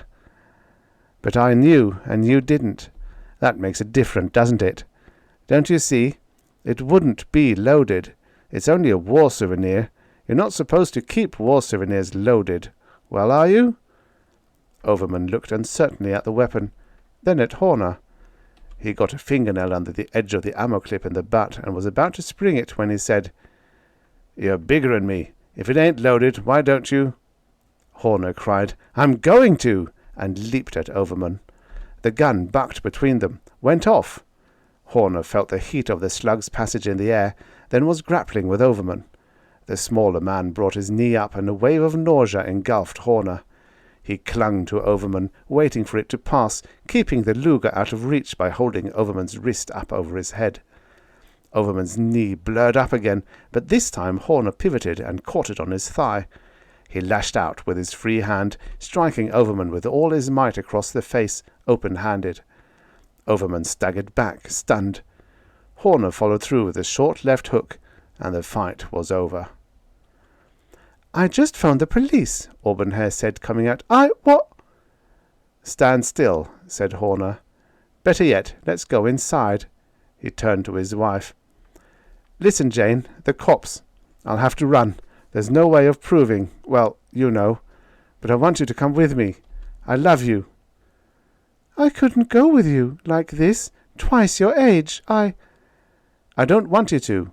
You like this girl's looks? She's very pretty." "Now, wait a minute," shrieked Auburn-Hair. "You wait. I don't know how many suckers you trapped in convicts' bodies. You deserve whatever you get, like, for example, losing 20 years. Jane said, But what is wrong with growing older the way we're growing older?" "Nothing," Horner told her quietly, "if we'd allowed ourselves to live. But we didn't. We just existed, always promising to do the things tomorrow, the things we always wanted to do, which somehow we never got around to. If you live, there's nothing wrong with growing old. But we haven't lived. And now, Jane, darling, we have a second chance. Jane, will you?" She looked at him. There were tears in her eyes. "Yes," she said finally. "Oh, yes, you." Horner gave Jane the Luger. "Take her inside," he said. "I'd better get Overman." The girl said, "You'll never get away with it," as Horner lifted the unconscious Overman to his shoulder and entered the house. "I've already called the police. They're on their way." "Then we have nothing to lose," Horner said. "If you don't work fast, I'll kill you. You understand?" She looked at his face, studying him. She began to tremble. "But I don't want to be old," she wailed. "And I didn't want to be a convict, and neither did all those other men, whatever prisons they're in now. Get a move on." There was a room, 2 tables and machinery. Jane got on one of the tables, Auburn-Hair on the others. Auburn-Hair was crying softly, bitterly. It was, Horner knew, just retribution. Probably it was the only retribution ever meted out to her. "We'll have to run for it, maybe the rest of our lives," Horner told Jane. "You want to?" "With you? Yes, yes." Crying, Auburn-Hair told him what to do. Distantly, sirens were wailing. Horner activated the switches. He looked at Auburn-Hair. "Jane," he said, "are you Jane?" She smiled at him radiantly. She was beautiful. "Yes," she said. "Yes, darling." "At Jones Beach," he began. "You got the bra of my bathing suit, but I wouldn't give it back to me," she said, and flushed. "Okay, now let's hurry. Outside. The cops are almost here." "Wait a minute," Jane said. "I have a vague memory. She wouldn't tell you." Jane's body, Auburn-Hair in Jane, was crying bitterly. It sounded as if she would go on crying forever. Overman was still unconscious. "It's like fingerprints or retinal prints," the new Jane said. "What is? Hurry up." "An electroencephalogram. An EEG. Each person's different. There aren't any mistakes, ever." "I once had one, in the army," Horner cried. "I can prove all of this, as fantastic as it sounds. And there's this machinery." "We won't have to be fugitives, Hugh." "Yes, but—" He smiled. "I wanted to see the world. I didn't mind." "We'll see the world," Jane said, and kissed him, "after you clear yourself." "And after a few new law books to cover this are written," 25-year-old Hugh Horner said to his beautiful 20-year-old wife. They would have a long session with the police, he knew. At first, the police wouldn't believe them, but ultimately they would have to. He remembered reading about a case in another state, in Wisconsin. Identical twins, never had their fingerprints taken, no identifying marks. One a criminal, the other not. And an EEG proving their identity and accepted in court. So eventually, the police would believe them, and give them a second chance to live their youth the way it should have been lived in the first place. The end. Subscribe for more at storiesoffuturespast.substack.com. And now for the next story. An Eye for the Ladies by Stephen Marlowe, writing as Darius John Granger. Originally published in Fantastic, October 1956. Narrated by Tom Trussel. He was a plump fellow in about the approximate dimensions of a penguin, and as stiffly dressed. Since I'd been an insurance investigator last week, but had become a private detective this, and since he was my first potential case, I was, needless to say, interested. "It's my wife," he said. "Your wife?" I repeated, searching for but not finding some of the sharp P.I. dialogue I'd read in the books by Chandler, Evans, Marlowe, and others.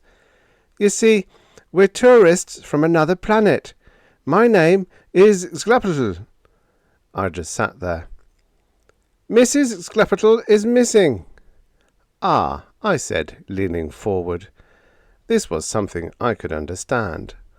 Maybe I had heard him wrong about that name. "Missing how?" I asked. "Mrs. Sklepetl," said my potential client, "failed to retransmigrate." "To do which?" "Retransmigrate. To get out of her Earth body after touring Earth." A nut, I thought. Your first case, Brodie, and he's a nut. Ah, well, there goes the retainer. But you might as well humour him. "And did you," I said, get out of your Earth body?" "Goodness, yes," said Mr. Sklepetl promptly, removing his jacket. "You never saw an Earthman without shoulders, did you?" He wasn't kidding. I gawked until he put the jacket back on. His neck slanted down gradually, widening as it went, to the broad waist. He had no shoulders to speak of. No wonder he looked like a penguin. "You see," he said in a confidential voice while I continued to gawk, "Mrs. Sklepetl thinks she doesn't want to transmigrate back. She thinks she wants to go on being an Earthwoman. Naturally, she's wrong. Naturally, we ought to go home. Home where?" "It's a star you can't even see with your biggest telescopes," said Mr. Sklepetl, waving his hand deprecatingly. "I want you to find her and bring her back to me. I can make her see the error of her ways and retransmigrate." I wondered how you went about finding an unretransmigrated Mrs. Sklepetl, but before I could open my mouth and say something bright, Mr. Sklepetl told me, "You see, She disappeared in a busload of honeymooning brides who had been on a quiz program which each week interviews and gives prizes to the half-dozen or so prettiest new brides they can find. Now, as the expression goes, the honeymoon is over, and each bride has gone home. I have all their addresses. Mrs. Xapatel is hiding in one of their bodies. I'd go and find her myself by transmigrating into the bodies of the respective husbands until I ran across her, but I find an earth body somewhat uncomfortable, and I'm willing to give you $50 a day and expenses for your services if you'll do the job for me. Locate her and bring her back. Is that satisfactory? You mean I'll transmigrate? I'll get into the bodies of those 6 husbands of those 6 pretty new brides, like the husbands were suits of clothing or something? Humour him, Brodie. He's nuts. Exactly, Mr. Brodie. You will do it? I nodded. Mr. Xapatel gave me a cheque. I decided in advance that it would make like a rubber ball, but I put it in the middle drawer of the desk anyhow. I reached into the bottle drawer and took out the office bottle. Have one? I said. Alcohol? Asked Mr. Xapatel in horror. To me, alcohol is extremely toxic. Maybe, I said, you got something there. But I took a small one anyhow, and when I looked up there was a sheet of paper with a list of names and addresses on the desk.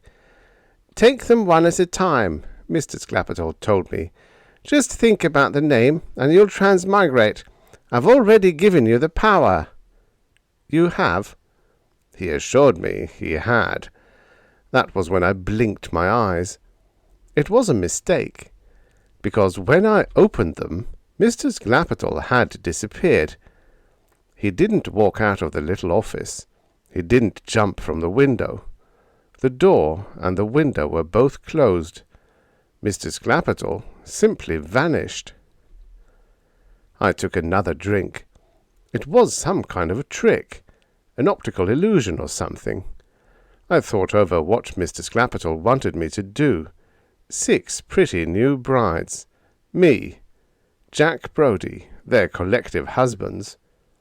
I whistled. Well, that was what a private eye dreamed about in all the Seamus books. Unlimited access to beautiful women's boudoirs. I sighed. If only that Xapatel wasn't a nut, I thought. If only what he told me was possible. If only. I sighed again. Better call up one of the dames from your little black book, Brodie. No use sighing over what could never be. But automatically I looked down at the list. Study the first name, Xapatel had said. I smiled at my own amazing credulity. Well, chalk it up to wishful thinking. The first name was Mrs. Hal Drummond, née Janet Dawes. I thought of the Drummonds and their address, which was in San Francisco, almost 3,000 miles from here. Something buzzed in my ears, louder and louder. The buzzing became a hissing sound. I couldn't place it at first. Then I realized it was the sound a shower makes in the next room. I looked around. A second ago I'd been in my office in New York. Now I was sitting on a bed. There was a newspaper alongside me. I did a double take. It was the San Francisco Chronicle. A gag, I thought. It had to be a gag. I got up. I was wearing a bathrobe and slippers. I passed a dresser with a mirror on top. This time I gaped. There was a tall, dark guy standing there in the mirror, staring back at me. I had nothing against him. Only he wasn't Jack Brodie. That is, he was me, but I wasn't who I'd been a couple of seconds ago. I felt weak. I sat down on the bed again. There were 2 doors in the room, besides the closets. One led out to a hallway. The other was closed. From behind it came the hissing of a shower. Suddenly a girl started to sing in there. She had a nice voice. She was singing about all the ways she loved me. There was a picture on the dresser, one of those cardboard-backed wedding souvenirs. The girl I was leading from the wedding ceremony was a lovely-looking blonde. The singing stopped. The girl called, "Hal? Hal, honey, will you come in and scrub my back, please?" I looked in the mirror. The guy looking back at me had a very pale face. He'd been tan a moment ago. My mind was whirling with happy but stage-struck thoughts. Just like Don Juan, I thought. Only Don Juan had to go out over balconies and things. Me, I could get away with it. "Come on, Hal, honey," the girl called again. I headed for the bathroom door. Well, I'd been invited, hadn't I? I opened the door. The hissing became louder. There was a lot of steam in the room for the hot shower. The shower stall had one of those translucent glass doors. I could see her through it. She was a tall, statuesque blonde, with her hair cut so short she could be in there in the shower without worrying about a shower cap. She was long and tan and pink and delightful. She slid the shower door back with a wet hand. I got splashed. She said, "The robe, silly." I stood there gawking. Finally I got the idea. She didn't want me to get all wet. Or she didn't want my robe to get all wet. She wanted her lovely back scrubbed. Or maybe we could do some mutual scrubbing. She wanted me there in the shower with her. I began to take the robe off. She smiled at me through the half-open sliding door of the shower. She glistened with water. She looked all tan and silvery and sleek as if she were made out of tight-stretched leather. And then chimes rang. We both heard them. She looked at me and sighed. I looked back at her. I hoped it wasn't too obvious. I hoped my tongue was between my lips and back a bit.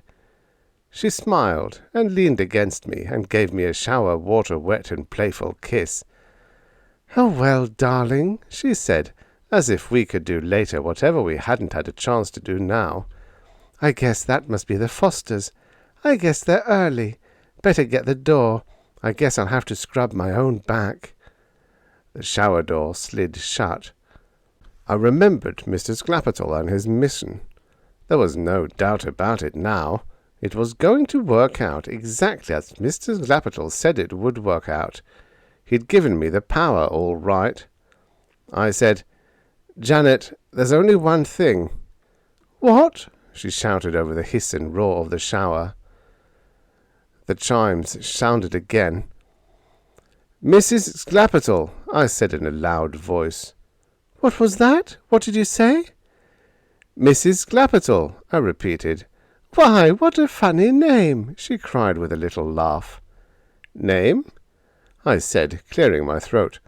I was only clearing my throat. No doubt of it. Mrs. Sclapertle wasn't hiding here. I went into the bedroom and through it to the hallway. The chimes sounded a third time. To hell with this Hal Drummond guy, I thought. Let him let in his own Fosters. I had a moment of panic, but found the list of names in a pocket of my Hal Drummond bathrobe. I studied the second name and address on the list. Chicago, Illinois. Mrs. Dan Carboy, née Dawn Daring. The address was Club Chuckle. Dawn Daring, I decided, was in showbiz. This sounded like fun.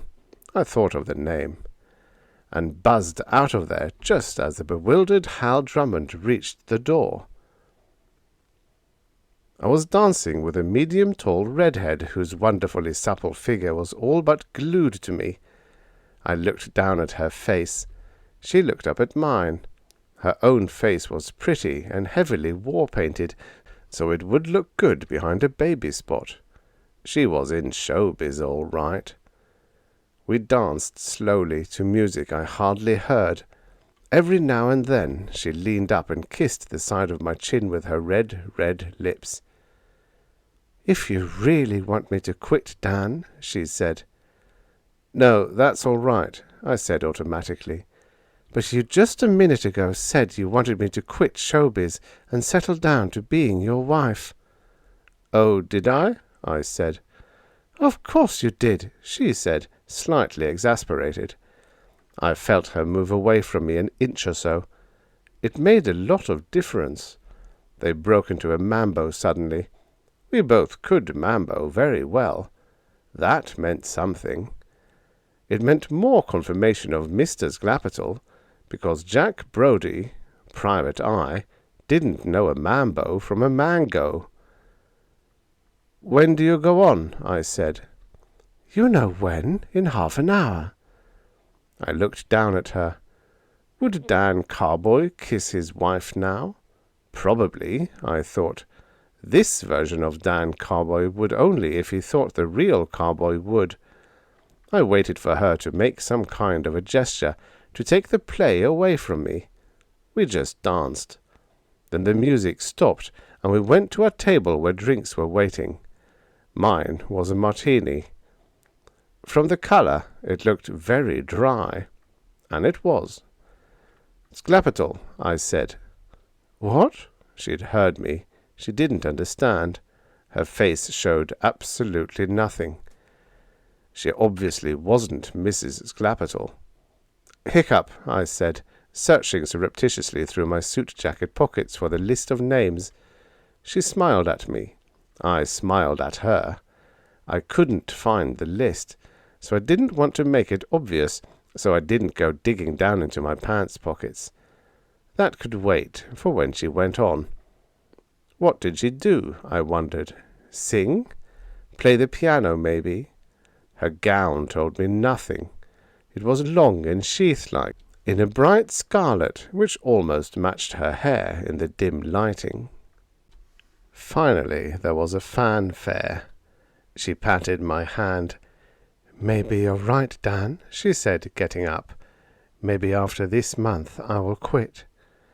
There was a round of polite applause. Dawn drifted over to a little stage and swayed herself onto it. The music began, and the applause increased. Dawn smiled. The room went dark. Dawn found a zipper somewhere, and did with zippers what you will do with them when they are closed. Down went Dawn's robe. What she was wearing underneath was exactly what a stripper will wear under her sheath-like outer garment. Spangles and tassels flashed in the light of the spot. Dawn danced. A spangle here and a tassel there was removed. There was more applause.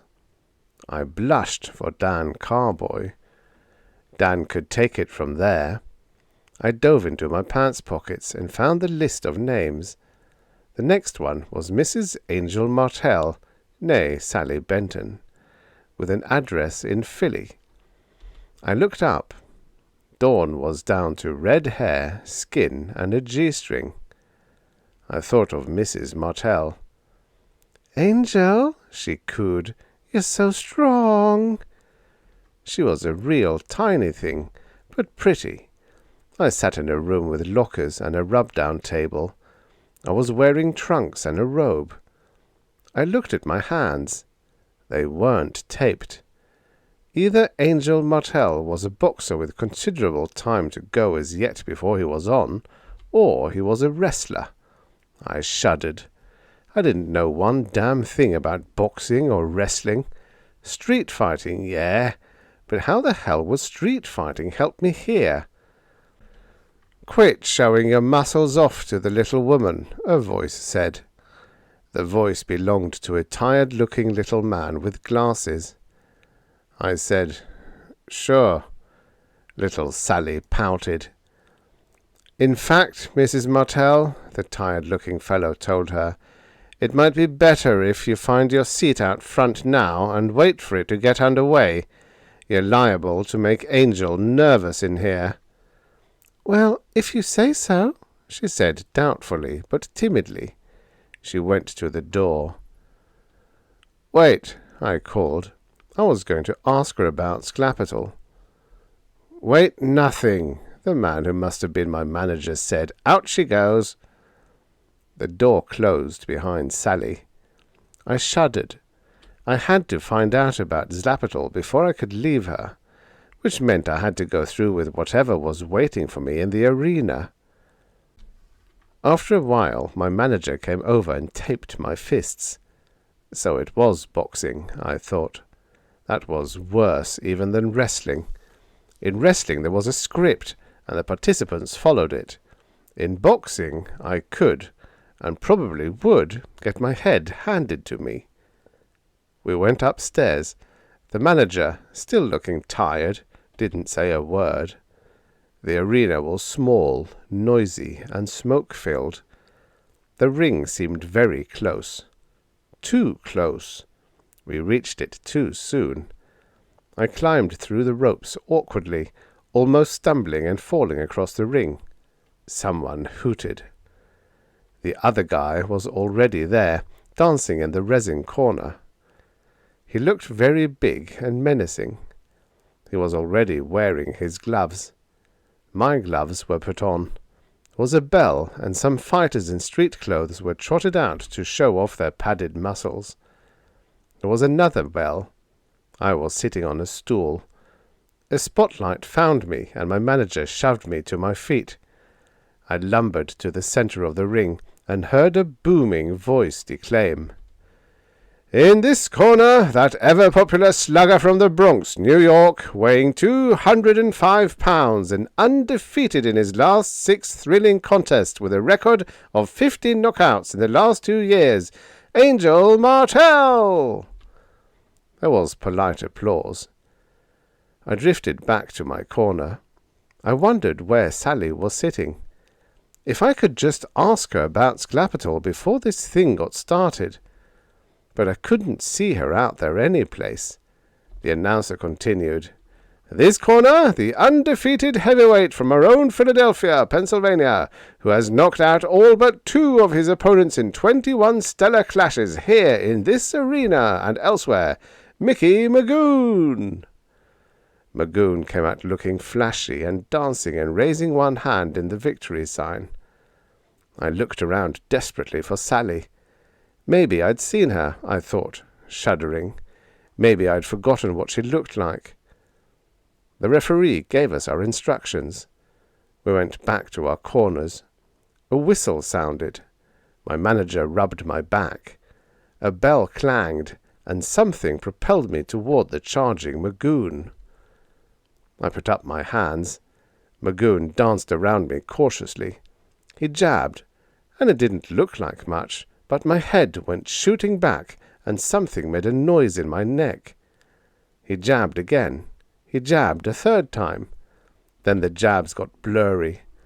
I thought they would take my head clean off. I clinched. The referee got us apart. Magoon came after me with that jab. I swung my left and right, but Magoon picked them off in the air. I couldn't win, and I knew it. I didn't have a chance.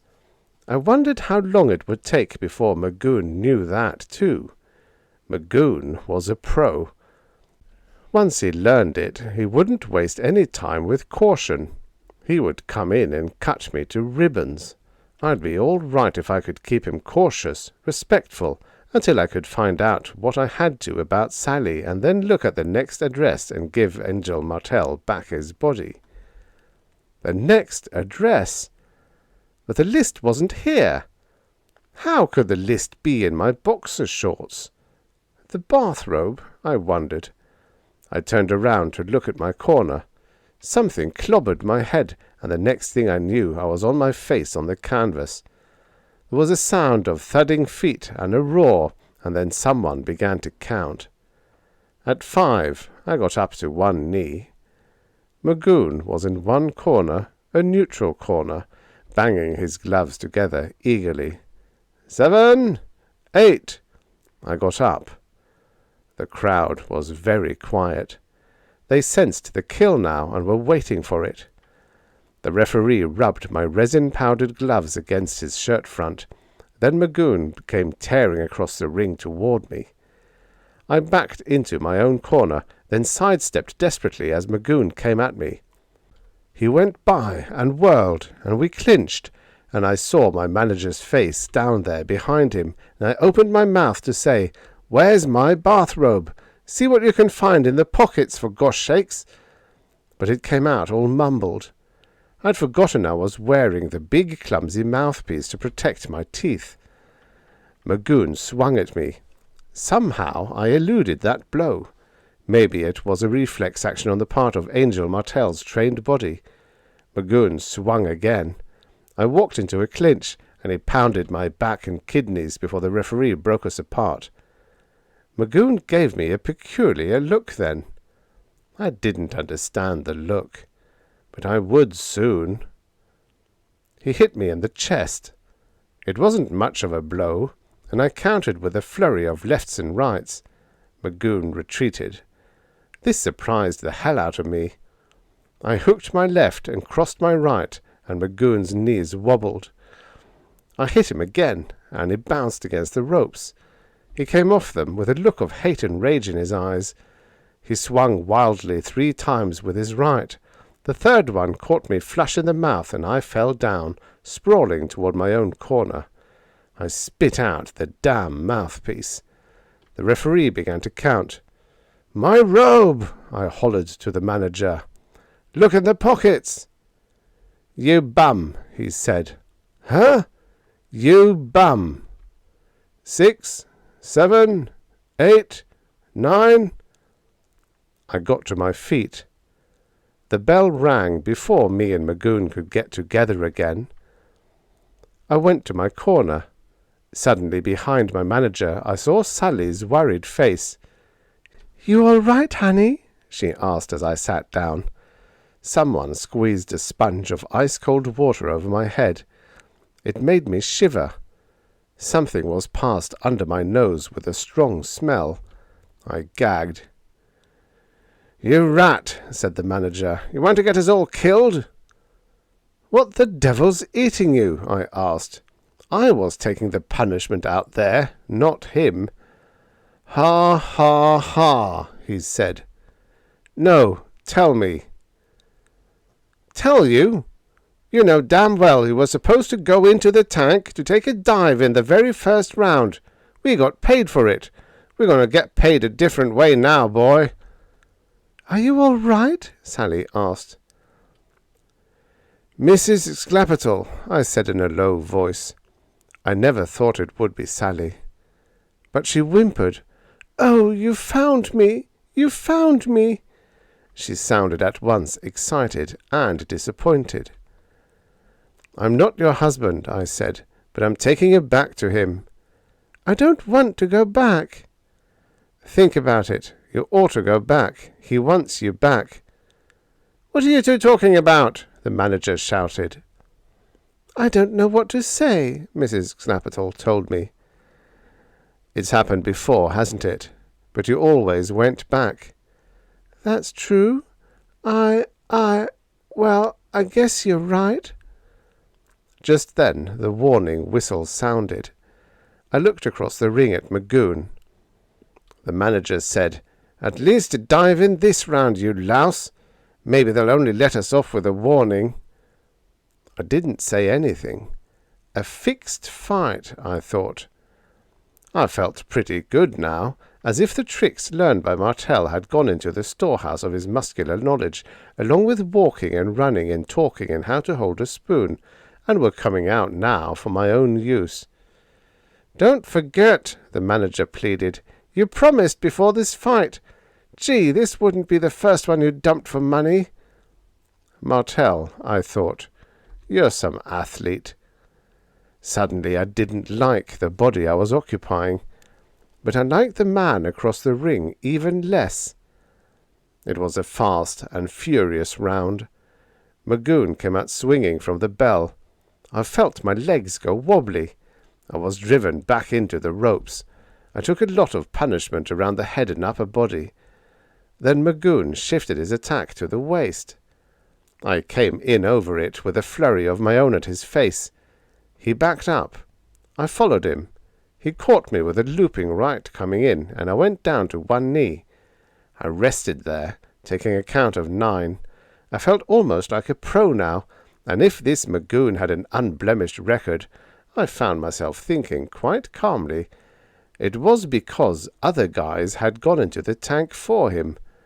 Oh, he was competent enough, but he wasn't another Marciano, or even close. I got up at 9. Magoon thought he had me. He came in with his hands low, ready to bring them up from his belt and finish me. The crowd was silent, waiting. I blocked a vicious right cross with my left glove. I swung my own right, and it hit Magoon below the ear. I hooked my left at his other cheek. I brought the left down low, striking just under Magoon's heart. He spit his mouthpiece out. I hooked my left again, and crossed my right. He swung back at me feebly. The crowd was roaring. I brought my right uppercutting at his jaw. His feet left the canvas, and his whole body sank down on it, not falling, but slowly, as if it were being lowered on strings. He was counted out. The crowd screamed. The tired-looking manager held up my hand. He said nothing. We went back to the dressing room through throngs of well-wishers. They let little Sally come with us. The door of the dressing room closed behind us. 2 grim-looking characters were in there. They jerked their thumbs toward the door as if they were a team. The manager gulped and got out. I looked at Sally. Sally looked at me. "You crossed us, Angel," one of the men said. Martel had crossed them all right. I could get out of this and leave Martel to take his medicine, but they'd beat him to a pulp before he knew what was happening. He was a rat, I thought, and he deserved what he got, but the least I could do was give him a little head start. Then he could take it from there. They came at me with blackjacks. Sally screamed. I brought up my forearm, and one of the blackjacks blurred down toward it. My arm went numb. There was no pain. It just went suddenly dead. The second blackjack numbed my other arm. They were very good at it, all right. They knew where to strike. I was a boxer without any arms to use. A blackjack came down. I bobbed out of the way. The other guy was behind me, raising his own blackjack.